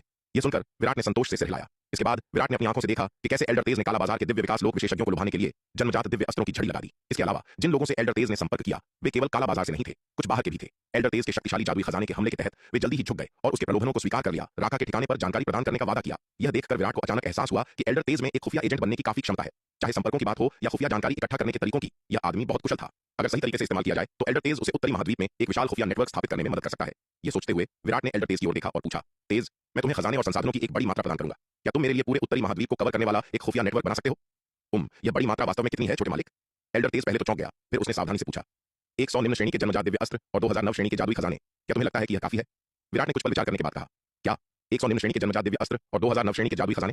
यह सुनकर एल्डर तेज का दिल लगभग रुक सा गया। विराट की भव्य घोषणाएं उसके दिल पर भारी हथौड़े की चोट जैसी लग रही थी। एल्डर तेज को लगा कि इस जानकारी के बोझ से उसका दिल फट जाएगा। इस पल एल्डर तेज का दिमाग चकरा रहा था। उसने विराट की संपत्ति का पहले ही बहुत अधिक अनुमान लगाया था, लेकिन अंततः उसे एहसास हुआ कि उसकी कल्पना कितनी छोटी थी। अगर यह काम नहीं करता है तो मैं तुम्हें 10 और मध्य श्रेणी के जन्मजात दिव्य अस्त्र प्रदान करूंगा। विराट ने कुछ पल सोचने के बाद कहा, यह काफी है, यह जरूरत से ज्यादा है। एल्डर तेज ने जल्दी से कहा, इतने खजाने और संसाधनों के साथ मैं गारंटी दे सकता हूं कि उत्तरी महाद्वीप में चाहे कुछ भी हो वह आपकी नजर से नहीं बचेगा। छोटे मालिक, यह अच्छा है। विराट ने बड़े संतोष के साथ कहा, चिंता मत करो, मैं तुम्हें इस दौरान अकेले नहीं लड़ने दूंगा। मैं तुम्हारे साथ इस मामले को संभालने के लिए किसी को व्यवस्थित करूंगा। अगर तुम्हें किसी मदद की जरूरत हो तो बेझिझक उससे संपर्क कर लेना। बोलते हुए विराट ने अपना संचार टोकन निकाला और सेनापति समीर से संपर्क किया। उसे नौशिखर पर्वत आने के लिए कहा। विराट का संदेश मिलने के बाद सेनापति समीर तुरंत वहां पहुंच गया। जब विराट ने उसे उत्तरी महाद्वीप में खुफिया नेटवर्क स्थापित करने के लिए कहा था तो उसने पहले ही इस मामले को व्यवस्थित करना शुरू कर दिया था। उसने पहले ही नौशिखर पर्वत क्षेत्र को कालरात्रि शिविर के गढ़ों में से एक में बदल दिया था। सेनापति समीर ने पहले भी इस क्षेत्र की व्यक्तिगत रूप से जांच की थी, इसलिए वह स्वाभाविक रूप से यहाँ के वातावरण से बहुत परिचित था। समीर के आने के बाद विराट ने उसे एल्डर तेज से मिलवाया और उन्हें उत्तरी महाद्वीप में एक खुफिया नेटवर्क बनाने के लिए मिलकर काम करने का निर्देश दिया। विराट ने एल्डर तेज को उत्तरी महाद्वीप में कालरात्रि शिविर का प्रमुख नियुक्त किया, जो सीधे उसके प्रति जवाबदेह था। विराट के कार्यों का उद्देश्य समीर की शक्ति को हड़पना या विश्वास की कमी को प्रदर्शित करना नहीं था, बल्कि एल्डर तेज आखिरकार एक दिव्य विकास लोक का विशेषज्ञ था। उसे समीर के अधीन काम करने से उसके मन में कड़वाहट पैदा हो सकती थी और विराट नहीं चाहता था कि कोई संघर्ष उत्पन्न हो। एक बार जब समीर की साधना और शक्ति में सुधार हो जाता तो वह एल्डर तेज को उसके कमान के तहत ला सकता था। समीर को स्वाभाविक रूप से विराट के दृष्टिकोण से कोई असंतोष महसूस नहीं हुआ। इसके विपरीत उसे बहुत राहत मिली। सच कहूं तो एल्डर तेज जैसे दिव्य विकास लोक विशेषज्ञ को अपने अधीनस्थ के रूप में रखना एक बहुत बड़ा बोझ होता। विराट की व्यवस्था एकदम सही थी। वह और एल्डर तेज केवल भागीदार थे, कोई किसी के अधीन नहीं था। दोनों सीधे विराट के प्रति जवाबदेह थे। इस व्यवस्था ने उसके लिए चीजों को बहुत आसान बना दिया। तेज, जो 100 निम्न श्रेणी के जन्मजात दिव्य अस्त्र और 2000 नव श्रेणी के जादुई खजाने मैं तुम्हें अभी दे रहा हूं, उनके अलावा मैं तुम्हें हर साल 10 निम्न श्रेणी के जन्मजात दिव्य अस्त्र और 500 नव श्रेणी के जादुई खजाने बजट के रूप में दूंगा। यदि तुम्हें किसी जनशक्ति या भौतिक संसाधनों की आवश्यकता है तो तुम सेनापति समीर से संपर्क कर सकते हो और वह तुम्हें प्रदान करेगा। विराट ने एल्डर तेज की ओर देखते हुए कहा, जी छोटे मालिक, मैं आज्ञा का पालन करता हूं। एल्डर तेज ने जल्दी से उत्तर दिया, तुमने इस बार बहुत अच्छा काम किया है। मेरे यहाँ इनाम और सज्जा हमेशा स्पष्ट होती है। योग्यता को पुरस्कृत किया जाता है और गलतियों को दंडित किया जाता है।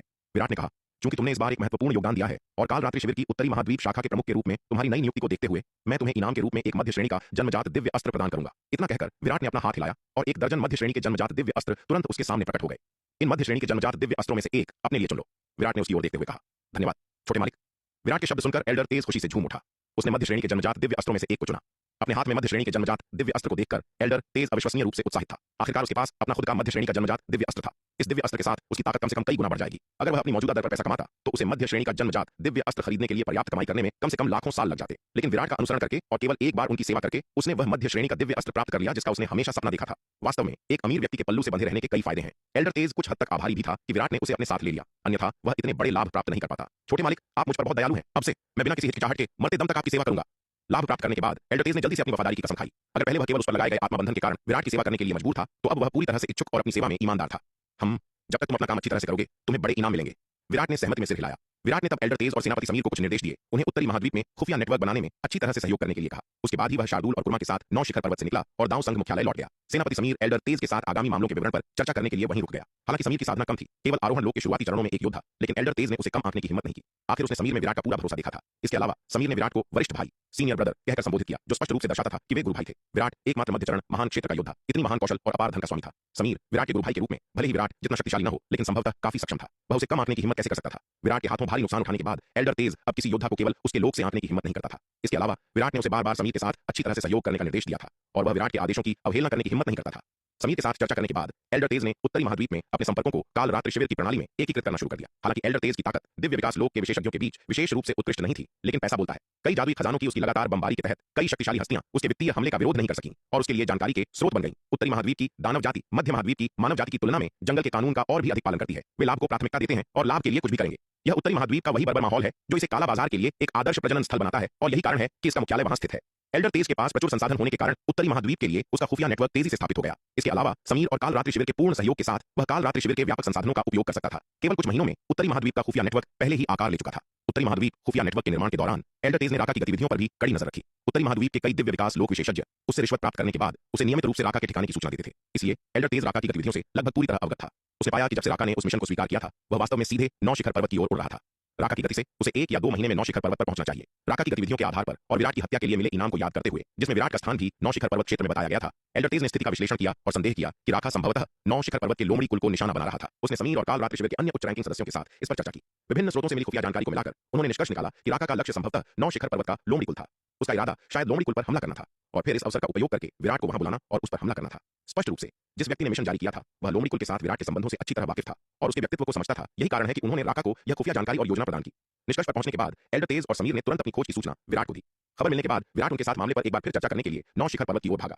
कुछ चर्चा के बाद विराट ने राका के लक्ष्य के बारे में समीर और एल्डर तेज के अनुमान की पुष्टि की। है नौ शिखर पर्वत के लोमड़ी कुल पर हमला करके मुझे बाहर निकालने की कोशिश कितनी शातिर योजना है, विराट ने उपहास किया। चूंकि ऐसा है तो मैं यहाँ एक शानदार दावत तैयार करूंगा ताकि दूर से आए मेरे प्रतिष्ठित मेहमान का ठीक से मनोरंजन कर सकूं। राका के इरादों की पुष्टि होने के बाद विराट ने संकोच नहीं किया और तुरंत नौ शिखर पर्वत में लोमड़ी कुल की गुफा के चारों ओर एक व्यूह स्थापित करना शुरू कर दिया। उसने इसके चारों ओर एक अविश्वसनीय रूप से भयानक मृत्यु व्यूह स्थापित करने के लिए बड़ी संख्या में जन्मजात दिव्य अस्त्रों और नव श्रेणी के जादुई खजानों का उपयोग किया। फिर उसने इस शक्तिशाली मृत्यु व्यूह को छिपाने के लिए एक गोपन व्यूह और एक छल्ला वर्ण व्यूह स्थापित किया। इस दृश्य को देखकर एल्डर तेज की रीढ़ में सिहरन दौड़ गई। विराट द्वारा स्थापित किए गए मृत्यु व्यूह की एक झलक ने ही उसे कपा दिया। अकेले इस मृत्यु व्यूह ने 100 से अधिक जन्मजात दिव्य अस्त्रों और हजारों नव श्रेणी के जादुई खजानों का उपयोग किया था। कहना पड़ेगा छोटे मालिक वास्तव में निर्मम है और इस ऑपरेशन का पैमाना असाधारण है। जिस क्षण मृत्यु व्यूह पूरा हुआ उससे निकलने वाली भयानक हत्या की आभा ने एल्डर तेज को डरा दिया। उसे यकीन था कि अगर वह इस व्यूह में फंस गया तो उसकी मौत निश्चित है। यहाँ तक कि एक मध्य चरण का दिव्य विकास लोक विशेषज्ञ भी अगर इस व्यूह में फंस गया तो बड़ी मुसीबत में पड़ जाएगा। इसके अलावा इस शक्तिशाली मृत्यु व्यूह को स्थापित करने के बाद विराट यही नहीं रुका। उसने दिव्य पवन महल के विशेषज्ञों के एक बड़े समूह को भी बुलाया, जिसमें महारानी रेणुका, एल्डर योगिता, एल्डर विदुषी, एल्डर नयना और एल्डर गार्गी शामिल थीं। अब दिव्य पवन महल में कुल 12 दिव्य विकास लोक विशेषज्ञ हैं। इस बार विराट सुप्रीम एल्डर तन्वी को छोड़कर दिव्य पवन महल के लगभग सभी दिव्य विकास लोक विशेषज्ञों को साथ लाया था। इतना ही नहीं, विराट कनिष्क संघ के सभी दिव्य विकास लोक विशेषज्ञों को भी साथ लाया, जिसमें एल्डर दिगंबर भी शामिल थे। इतने वर्षों के विकास के बाद कनिष्क संघ के पास भी 5 दिव्य विकास लोक विशेषज्ञ हैं। इसलिए इस बार विराट ने कुल 16 दिव्य विकास लोक विशेषज्ञों को तैयार किया। इसके अलावा विराट ने इनमें से प्रत्येक दिव्य विकास लोक विशेषज्ञ को एक मध्य श्रेणी के जन्मजात दिव्य अस्त्र से सुसज्जित किया, जिससे उनकी ताकत में काफी वृद्धि हुई। फिर विराट ने इन दिव्य विकास लोक विशेषज्ञों को आरोहण लोक के शुरुआती चरण के योद्धाओं के रूप में छिपाने के लिए बड़ी संख्या में गोपन ताबीज तैयार किए।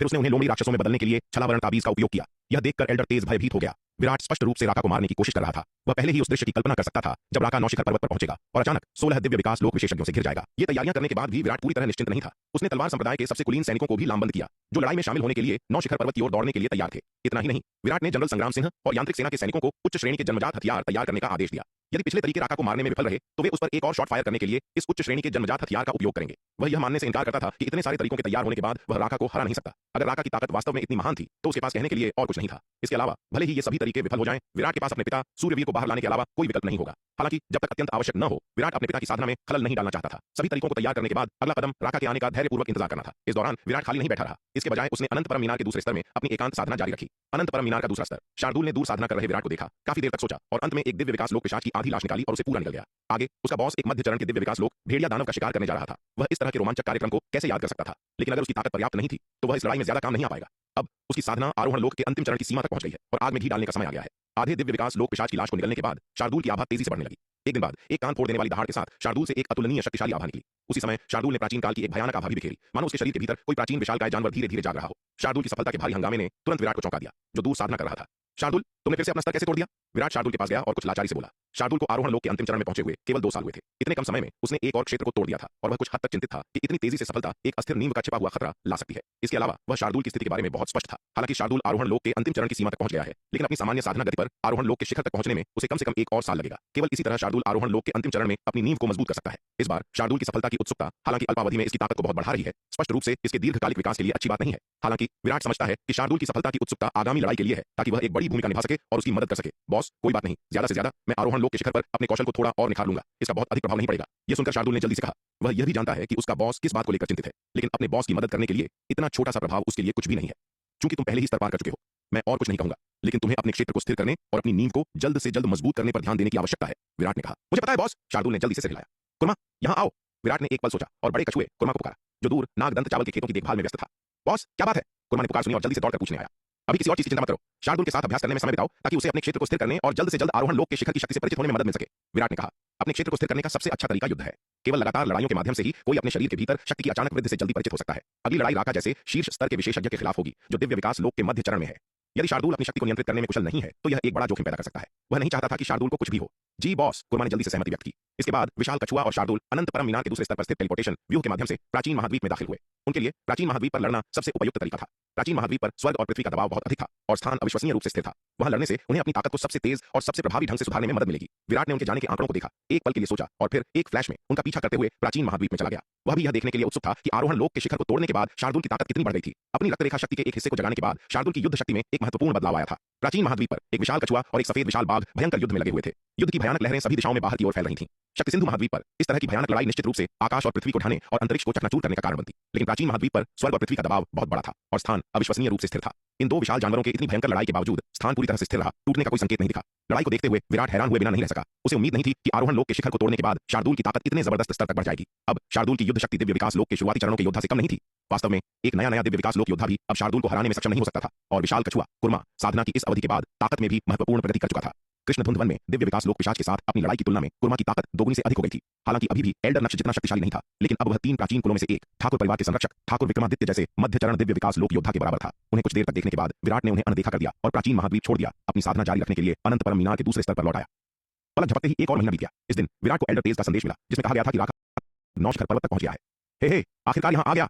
संदेश पढ़ने के बाद विराट हंसा। उसने प्राचीन महाद्वीप में प्रवेश किया। कुर्मा और शार्दूल को बुलाया और साथ में वे दक्षिणी महाद्वीप के टेलीपोर्टेशन व्यूह के माध्यम से 9 शिखर पर्वत की यात्रा पर निकल पड़े। इस दौरान विराट दक्षिणी महाद्वीप में साधना कर रहा था। एल्डर तेज की खबर का इंतजार कर रहा था ताकि वह किसी भी समय 9 शिखर पर्वत की यात्रा कर सके। 9 शिखर पर्वत पर पहुंचने पर विराट ने और व्यवस्था की, यह सुनिश्चित करते हुए कि हर कोई राका का स्वागत करने के लिए तैयार था। बेचारा राका इस बात से अनजान कि उसके लिए एक जाल बिछाया गया है। अभी भी अपना मिशन पूरा करने के बाद एक मध्य श्रेणी के जन्मजात दिव्य अस्त्र प्राप्त करने का सपना देख रहा था। कई और दिनों के बाद विराट ने आखिरकार उत्तर से तेजी से आ रही एक आकृति को देखा। यह आकृति भयानक हरी आंखों वाला एक बूढ़ा आदमी था जिसके पास एक अत्यंत शक्तिशाली आभा थी। उसकी उपस्थिति और साधना को देखते हुए यह स्पष्ट रूप से राका था, जो काला बाजार के शीर्ष 10 हथियारों में से एक था। 9 शिखर पर्वत पर पहुंचने पर राका सीधे लोमड़ी कुल की गुफा की ओर बढ़ा। वास्तव में उनका पहले का आकलन सही था। राका का इरादा 9 शिखर पर्वत के लोमड़ी कुल पर हमला करके विराट को बाहर निकालना था। यह देखकर विराट उपहास करने से खुद को नहीं रोक सका। ऐसा लगता था कि इस योजना के पीछे का मास्टरमाइंड वास्तव में उसे अच्छी तरह जानता था, अन्यथा वह ऐसी योजना लेकर नहीं आता। लोमड़ी कुल की गुफा के ऊपर पहुंचने के बाद राका ने कुछ नहीं कहा और बस अपना हाथ बढ़ा दिया। गुफा की ओर पहुंचते हुए स्पष्ट रूप से वह एक ही झटके में गुफा के भीतर सभी लोमड़ियों को पकड़ने का इरादा रखता था। आकाश में एक विशाल भेड़िया पंजा प्रकट हुआ जो गुफा की ओर झपटा। लोमड़ी कुल की गुफा के अंदर इस भयानक दृश्य को देखकर लोमड़ी राक्षस डर से कांप उठे। हालांकि विराट ने लोमड़ी कुल की गुफा में पहले ही कई व्यवस्थाएं कर ली थीं, लेकिन इन व्यवस्थाओं को लोमड़ी राक्षसों से गुप्त रखा गया था। केवल लोमड़ी कुल की संरक्षक हंसा ही किसी भी निशान को स्पष्ट रूप से समझ सकती थी,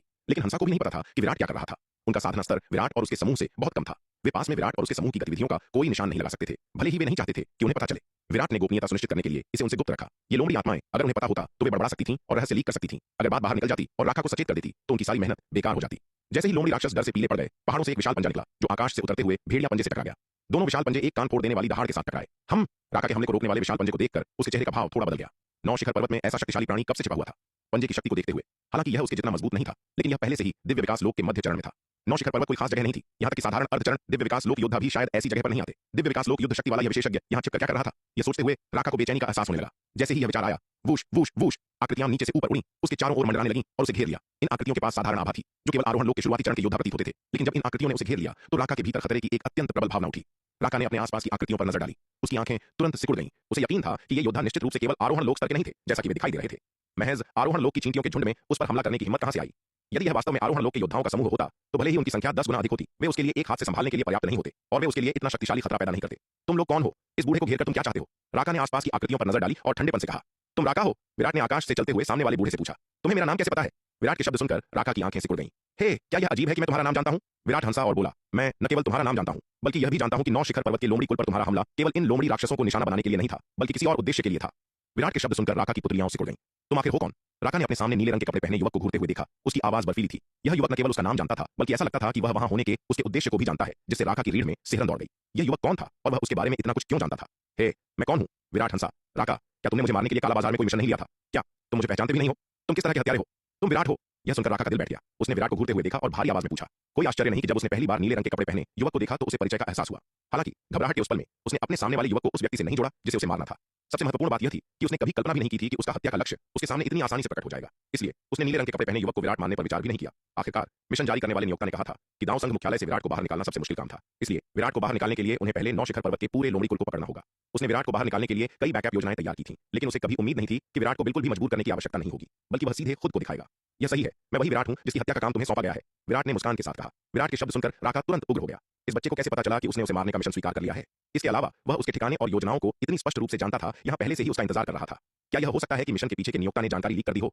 इसके अलावा कोई और संभावना नहीं थी, क्योंकि विराट के बारे में जानकारी उसे मिशन जारी करने वाले नियोक्ता द्वारा प्रदान की गई थी और कार्य योजना भी नियोक्ता द्वारा सुझाई गई थी। नियोक्ता के अलावा कोई और उसके इरादों और ठिकाने को इतनी स्पष्ट रूप से नहीं जानता होगा, लेकिन नियोक्ता उसकी जानकारी क्यों लीक करेगा? इसने राका को बहुत हैरान कर दिया। क्या नियोक्ता विराट को मारने के लिए उत्सुक नहीं था? वे यह जानकारी क्यों लीक करेंगे जिससे विराट को उसकी गतिविधियों और इरादों का पता चल सके? जब तक यह मिशन विराट की हत्या के बारे में नहीं था, बल्कि उसके खिलाफ एक साजिश थी। यह भी संभव है कि मिशन जारी करने वाला नियोक्ता विराट का दुश्मन और उसका दुश्मन दोनों हो। नियोक्ता का लक्ष्य केवल विराट की हत्या करना नहीं था, बल्कि उसे और विराट को मौत की लड़ाई लड़ाना था, ताकि वह पर्दे के पीछे से लाभ उठा सके।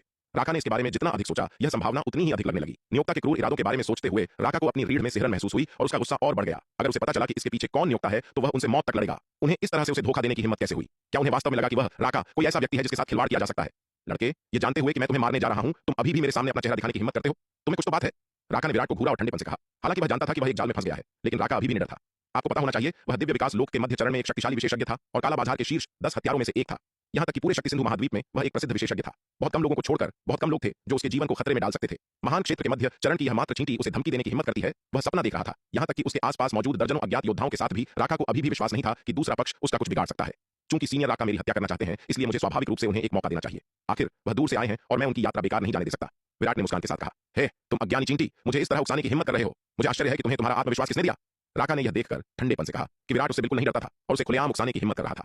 अपने इतने वर्षों में उसने कभी इतनी साहसी चींटी नहीं देखी थी। महान क्षेत्र के मध्य चरण की एकमात्र चींटी ने उसके चेहरे पर उसे एक शीर्ष मध्य चरण दिव्य विकास लोक विशेषज्ञ को उकसाने की हिम्मत की। वह वास्तव में नहीं जानता था कि इस चींटी को इसका आत्मविश्वास किसने दिया। चूंकि यह चींटी मरने को तैयार थी तो वह उसकी इच्छा पूरी कर देगा। इस विचार के साथ राका अचानक हिल गया। उसकी आकृति चमकी क्योंकि वह विराट की ओर झपटा। बूढ़े कुत्ते, अगर तुम मेरे बॉस के साथ पंगा लेना चाहते हो तो तुम्हें पहले मुझसे पार पाना होगा।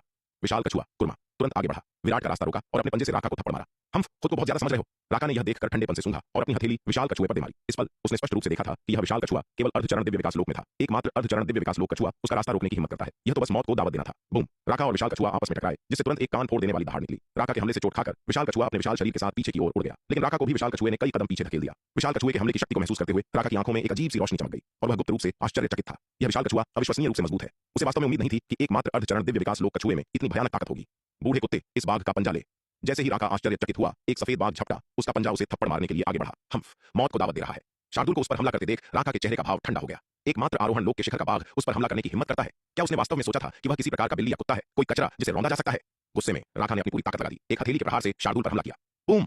एक और पृथ्वी को हिला देने वाली दहाड़ निकली, क्योंकि हथेली से टकराकर शार्दुल भी पीछे की ओर उड़ गया। हालांकि शार्दुल के पूरी ताकत से किए गए हमले से राका भी कई कदम पीछे हट गया। इस बार राका और भी अधिक हैरान था। यह कैसे हो सकता है? कैसे एकमात्र आरोहण लोक के शिखर का बाघ इतनी भयानक युद्ध शक्ति रख सकता है? विशाल कछुए और शार्दुल की भयानक ताकत देखने के बाद राका पूरी तरह से स्तब्ध था। यह पहली बार था जब उसने समान स्तर पर इतनी भयानक शक्ति वाली दानव जाति को देखा था। अर्धचरण दिव्य विकास लोक या यहां तक कि आरोहण लोक के शिखर पर साधना स्तर के साथ उसके पूर्ण बल के हमले का सामना करना कुछ ऐसा था जिसे उसने कभी नहीं देखा या सुना था। विशेष रूप से विशाल कछुआ उसके पूर्ण बल के हमले को लेने के बाद वह पूरी तरह से सुरक्षित लग रहा था, बिना किसी मामूली चोट के। ऐसी भयानक रक्षात्मक शक्ति बस डरावनी थी। आखिर यह विशाल कछुआ और यह मूर्ख बाघ कौन थे? उसने उनके बारे में पहले कभी क्यों नहीं सुना था? ऐसी भयानक शक्ति रखने वाली एक दानव जाति के पास असाधारण रक्त रेखाएं होनी चाहिए, लेकिन इतनी उच्च स्तरीय रक्त रेखा वाला एक महान दानव पूरी दानव जाति के भीतर इतना अज्ञात कैसे हो सकता है?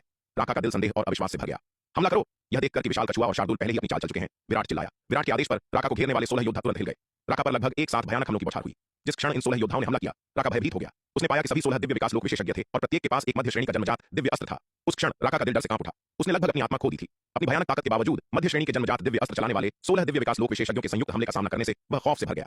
पहले क्योंकि वह उनके वास्तविक साधना स्तरों को नहीं समझ सकता था, उसने इतने आत्मविश्वास के साथ काम किया था। लेकिन अब जैसे ही इन योद्धाओं ने हमला किया, उनके गोपन ताबीज अब उनकी साधना आभा को छिपा नहीं सकते थे। उनकी असली ताकत एक ही पल में सामने आ गई। राका ने शुरू में सोचा था कि इन योद्धाओं के बीच कुछ दिव्य विकास लोक में हो सकते हैं, लेकिन उसे कभी उम्मीद नहीं थी कि वे सभी 16 दिव्य विकास लोक विशेषज्ञ होंगे। उसने सोचा कि इन लोगों ने अपनी आभा को इतनी अच्छी तरह से छिपाने के लिए किस तरीके का इस्तेमाल किया, जिससे उसके लिए उनके वास्तविक साधना स्तर को समझना असंभव हो गया। अगर उसे पता होता कि वे सभी दिव्य विकास लोक विशेषज्ञ हैं, तो वह विराट के साथ अपनी बातचीत में इतना शांत और एकत्रित नहीं होता। मध्य श्रेणी के जन्मजात दिव्य अस्त्र चलाने वाले दिव्य विकास लोक विशेषज्ञों के इतने बड़े समूह का सामना करते हुए राका वास्तव में घबरा गया था। उसने पीछे हटने की हिम्मत नहीं की और बेतहाशा लड़ने लगा। इसके अलावा उसका हताश प्रयास मारने के लिए नहीं, बल्कि घेरा तोड़ने के लिए था। अपने आत्मविश्वास के बावजूद वह इतना अहंकारी नहीं था कि अकेले 16 दिव्य विकास लोक विशेषज्ञों से मुकाबला कर सके। लेकिन दिव्य पवन महल की महारानी रेणुका, एल्डर योगिता, एल्डर विदुषी और अन्य विशेषज्ञ इतने लंबे समय से उसका इंतजार कर रहे थे। वे उसे इतनी आसानी से भागने नहीं देंगे। अगर राका आज भाग गया तो वे बाद में विराट से पैसे वसूलने में बहुत शर्मिंदा होंगे। उसे पकड़कर ही वे मामला खत्म होने के बाद विराट से मोटी रकम मांगने में सहज महसूस कर सकते थे। इस बीच कनिष्क संघ के दिव्य विकास लोक विशेषज्ञ एल्डर दिगंबर के नेतृत्व में भी बेतहाशा लड़ रहे थे। तलवार संप्रदाय में आने के बाद से उन्होंने युद्ध गुणों के महत्व को गहराई से समझा था। आज योग्यता अर्जित करने का सही अवसर था और वे इतनी बड़ी उपलब्धि को हाथ से नहीं जाने देंगे। विराट ने पहले कहा था कि अगर वे राका को पकड़ लेते हैं तो जो मध्य श्रेणी का जन्मजात दिव्य अस्त्र उसने उन्हें उधार दिया था, वह उन्हें इनाम के रूप में दिया जाएगा। हालांकि यदि ऑपरेशन विफल हो गया तो उन्हें कर्ज चुकाने और युद्ध गुणों के साथ इसकी भरपाई करने के लिए काम करना होगा। भले ही तलवार संप्रदाय के भीतर युद्ध गुणों के लिए मध्य श्रेणी के जन्मजात दिव्य अस्त्र का आदान प्रदान करना बहुत अधिक किफायती था, फिर भी उन्हें एक के लिए आदान प्रदान करने के लिए पर्याप्त गुण अर्जित करने में लगभग 10 साल की कड़ी मेहनत करनी होगी। इसलिए वे राका को भागने नहीं देंगे, भले ही इसका मतलब उसे यहां रखने के लिए अपनी जान जोखिम में डालना हो। तलवार संप्रदाय में जब तक वे मौके पर नहीं मरते, भले ही वे गंभीर रूप से घायल हो जाएं, विराट उन्हें बचा लेगा। इतनी शक्तिशाली गारंटी के साथ वे किस बात से डरते? मध्य श्रेणी के जन्मजात दिव्य अस्त्र चलाने वाले 16 शक्तिशाली दिव्य विकास लोक विशेषज्ञों का सामना करते हुए राका अपनी ताकत के बावजूद तुरंत हावी हो गया और मुश्किल से सांस ले पा रहा था। राका ने कई बार घेरा तोड़ने और भागने की कोशिश की, लेकिन समूह ने उसे बुरी तरह रोक दिया। दूसरी तरफ विराट शार्दुल के पास आया और पूछा, शार्दुल क्या तुम ठीक हो? शार्दुल के पास विशाल कछुए कुर्मा जैसी भयानक रक्षा नहीं थी। वह पहले राका से सीधे भिड़ गया था और अब लग रहा था कि उसकी चोटें असाधारण रूप से गंभीर थीं। बॉस चिंता मत करो, मैं ठीक हूं, शार्दुल ने मुस्कान के साथ कहा। मुझे अभी बदहजमी हो रही है, इसलिए उसे मुझे बचाने में मदद करने के लिए कुछ और घूंसे मारने दो। दाव संघ मुख्यालय में उसने एल्डर शंकर से भारी चोट खाई थी और फिर विराट द्वारा बड़ी मात्रा में दुर्लभ और कीमती जड़ी बूटियों से भर दिया गया था। जो खाना उसने खाया था वह पूरी तरह से पच और अवशोषित नहीं हुआ था। एक महीने पहले आरोहण लोक के शिखर को जल्द से जल्द तोड़ने और इस महान युद्ध में विराट की मदद करने के लिए उसने एक दिव्य विकास लोक पिशाच की आधी लाश भी निगल ली थी, क्योंकि उसने कम समय में बहुत अधिक खा लिया था। भले ही विशाल कछुआ पचाने में मदद करने के लिए हर दिन उसके साथ अभ्यास करता था, संचित ऊर्जा अभी भी बहुत अधिक थी और वह अभी भी फूला हुआ महसूस कर रहा था। अब राका द्वारा मारे जाने के बाद उसका शरीर शक्ति से भयानक घावों के साथ खुल गया था। हालांकि उसके शरीर को फिर से भरने वाली अपार ऊर्जा के साथ ये घाव लगातार भर रहे थे। जब तक वह तुरंत नहीं मारा जाता, ये लड़ाइयां अनिवार्य रूप से उसे संचित ऊर्जा की इस विशाल मात्रा को परिष्कृत करने में मदद कर रही थी। इस पल शार्दुल के शरीर पर घाव बार बार भरते और फिर खुलते, कई बार ठीक होते और फिर खुलते। अंत में शार्दुल पर बची हुई शक्ति पूरी तरह से समाप्त हो गई। भारी ऊर्जा द्वारा समर्थित उसकी चोटें आखिरकार पूरी तरह से ठीक हो गई। ये देखकर विराट को आखिरकार राहत मिली। ऐसा लग रहा था कि हालांकि शार्दुल की चोटें गंभीर लग रही थीं, लेकिन वे वास्तव में घातक नहीं थीं। यदि शार्दुल को राका से भारी झटका लगा होता और उसे ठीक होने का समय नहीं मिला होता, तो वह राका द्वारा बहुत जल्दी मारा जाता। लेकिन अब वह अकेले राका से नहीं लड़ रहा था। भले ही वह गंभीर रूप से घायल हो गया हो, उसके पास ठीक होने के लिए पर्याप्त समय था। अपनी चोटों से उबरने के बाद शार्दुल तुरंत 10,000 मील लंबे एक विशाल बाघ में बदल गया। रॉर! यह क्रूर सफेद बाघ आसमान की ओर दहाड़ा, एक प्राचीन और जंगली आभा बिखेरते हुए। इस पल शार्दुल प्राचीन आदिम युग से सीधे बाहर निकले एक भयानक जानवर की तरह लग रहा था। उसे निकलने वाला दबाव ही किसी की रीढ़ में सिहरन भेजने के लिए काफी था। इस दहाड़ को सुनकर और घुटन भरे दबाव को महसूस करते हुए राका का दिल हिंसक रूप से कांप उठा। फिर उसने देखा कि क्रूर सफेद बाघ उसकी ओर झपट रहा है। हालांकि यह क्रूर सफेद बाघ केवल आरोहण लोक के शिखर पर प्रतीत होता था, लेकिन जिस आभा को वह बाहर निकाल रहा था उसने राका को गहरा भय और खौफ महसूस कराया। यह निचले स्तर के राक्षसों के बीच उच्च स्तर के राक्षसों का जन्मजात भय था। यह डर एक सहज रक्त रेखा से उपजा था जिसे राका नियंत्रित नहीं कर सकता था। यह देखकर राका तुरंत भयभीत हो गया। इस मूर्ख बाघ का मूल क्या था? यह उसकी रक्त रेखा पर इतना भारी दबाव कैसे डाल सकता था? वह कोई साधारण भेड़िया दानव नहीं था, वह एक मध्य चरण का दिव्य विकास लोक भेड़िया दानव था, और उसका रक्त रेखा स्तर भी कम नहीं था। शक्ति सिंधु महाद्वीप की दानव जातियों में बहुत कम लोग रक्त रेखा स्तर के मामले में उसे दबा सकते थे। फिर भी आज उसे इस मात्र आरोहण लोक के शिखर वाले मूर्ख बाघ द्वारा इतनी बुरी तरह से दबाया जा रहा था, यह बस अकल्पनीय था। शार्दूल की रक्त रेखा के दमन के तहत राका की ताकत तुरंत बहुत कम हो गई, जबकि शार्दूल की क्रूरता का महारानी रेणुका जैसे मानव योद्धाओं पर कुछ प्रभाव पड़ा, उन पर प्रभाव राका जैसे साथी दानव पावर हाउस की तुलना में बहुत कम था। मानव योद्धा आमतौर पर रक्त रेखा दमन पर कम प्रभावी थे। मानव योद्धाओं के लिए उनकी जागृत रक्त रेखा का स्तर केवल साधना में कुछ सहायता प्रदान करता है। इसका मतलब यह नहीं है कि वे अपनी रक्त रेखा स्तर के कारण लड़ाई में दब जाएंगे। राका पहले से ही समूह के संयुक्त हमले के तहत संघर्ष कर रहा था, और अब शार्दूल के दमन के साथ वह और भी अनाड़ी और असहाय दिखाई दे रहा था। इस पल शार्दूल को अपना असली रूप प्रकट करते देख विशाल कछुआ भी बदल गया। 2 लाख मील में फैला एक विशाल कछुआ बन गया और राका की ओर झपटा। यह विशाल कछुआ भी एक प्राचीन और विशाल आभा बिखेर रहा था। हालांकि शार्दूल जितना क्रूर नहीं था, फिर भी इसने राका के लिए एक महत्वपूर्ण खतरा पैदा कर दिया। यह देखकर राका ने अपनी स्थिति के खतरे को भांप लिया और परिणामों की परवाह नहीं की। आओ!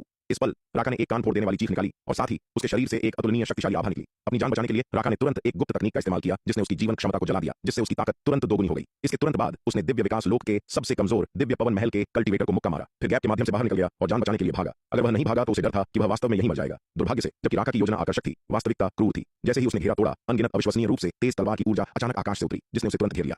इनमें से प्रत्येक तलवार ऊर्जा लगभग एक मध्य चरण दिव्य विकास लोक विशेषज्ञ के प्रहार के बराबर थी। तूफान की तरह बरसती इतनी सारी तलवार ऊर्जाओं के साथ और पूरी तरह से असावधान पकड़े जाने पर राका तुरंत दंग रह गया। वह आकाश से नीचे गिरा, गहरी हड्डी तक दिखने वाली तलवार के घावों के साथ जमीन पर गिरा, खून से लथपथ, वास्तव में एक दयनीय दृश्य। एक तरफ खड़े विराट ने पहले ही उसके लिए इंतजार कर रहे सैकड़ों जन्मजात दिव्य अस्त्रों और हजारों नव श्रेणी के जादुई खजानों का उपयोग करके निर्मित मृत्यु व्यूह को सक्रिय कर दिया था। हमला करने में उसकी देरी केवल राका की युद्ध शक्ति का निरीक्षण करने के लिए थी। अब राका ने वास्तव में घेरा तोड़ने और भागने का प्रयास किया। विराट उसे सफल नहीं होने देगा। तुरंत उसने उस पर बमबारी करते हुए मृत्यु व्यूह की शक्ति को उजागर कर दिया। मृत्यु व्यूह जिसे विराट ने बड़ी कीमत पर बड़ी मेहनत से बनाया था, उसमें एक ऐसी शक्ति थी जो महारानी रेणुका, एल्डर योगिता और अन्य लोगों की संयुक्त शक्ति से कम नहीं थी। असावधान पकड़े जाने पर राका ने इतना भारी झटका लिया और इसका सामना नहीं कर सका। जैसे ही वह आकाश से नीचे गिरा, महारानी रेणुका, एल्डर योगिता, एल्डर विदुषी, एल्डर नयना, एल्डर दिगंबर, साथी शार्दूल, कुर्मा और अन्य लोगों ने इस दुर्लभ अवसर को जब्त कर लिया। राका पर अनगिनत अविश्वसनीय रूप से हिंसक हमले किए। लगातार इतने भारी झटके झेलते हुए राका ने तुरंत 3 लीटर खून की उल्टी की। लड़ना बंद करो, लड़ना बंद करो, मैं आत्मसमर्पण करता हूं, मैं हार मानता हूं, राका बार-बार चिल्लाया। अगर उसने जल्द ही आत्मसमर्पण नहीं किया तो वह निश्चित रूप से इन निर्दयी लोगों द्वारा पीट-पीट कर मार डाला जाएगा। वह आखिरकार दिव्य विकास लोक के मध्य चरण में पहुंच गया था और उसके आगे अनगिनत अच्छे दिन थे। वह केवल एक हत्या मिशन के लिए अपनी जान जोखिम में डालने के लिए कैसे तैयार हो सकता था? हालांकि आत्मसमर्पण करना एक मध्य चरण दिव्य विकास लोक विशेषज्ञ और काला बाजार के शीर्ष 10 हथियारों में से एक के लिए अपमान की बात होगी, लेकिन जीवन की तुलना चेहरे से क्या हो सकती है?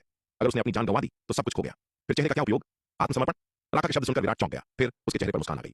ये दानव हत्यारे काफी दिलचस्प थे। एक बार जब वे जीत नहीं सकते थे तो वे तुरंत आत्मसमर्पण कर देते थे। एल्डर तेज ने पहले ऐसा किया था और अब राका भी ऐसा ही करना चाहता था। यदि विरोधी के पास अभी भी पलटवार करने की शक्ति शेष थी और उसने आत्मसमर्पण का नाटक करके पास आने पर अचानक हमला कर दिया तो विराट को भारी नुकसान उठाना पड़ सकता था। इसलिए भले ही वे उसका आत्मसमर्पण स्वीकार करने को तैयार थे, लेकिन पहले उसे पूरी तरह से अक्षम करना आवश्यक था। विराट के शब्द सुनकर सभी ने तुरंत लड़ना बंद कर दिया। हालांकि वे सतर्क रहे। प्रत्येक व्यक्ति राका पर कड़ी नजर रखे हुए था, कहीं वह अपने वादे से मुकर न जाए।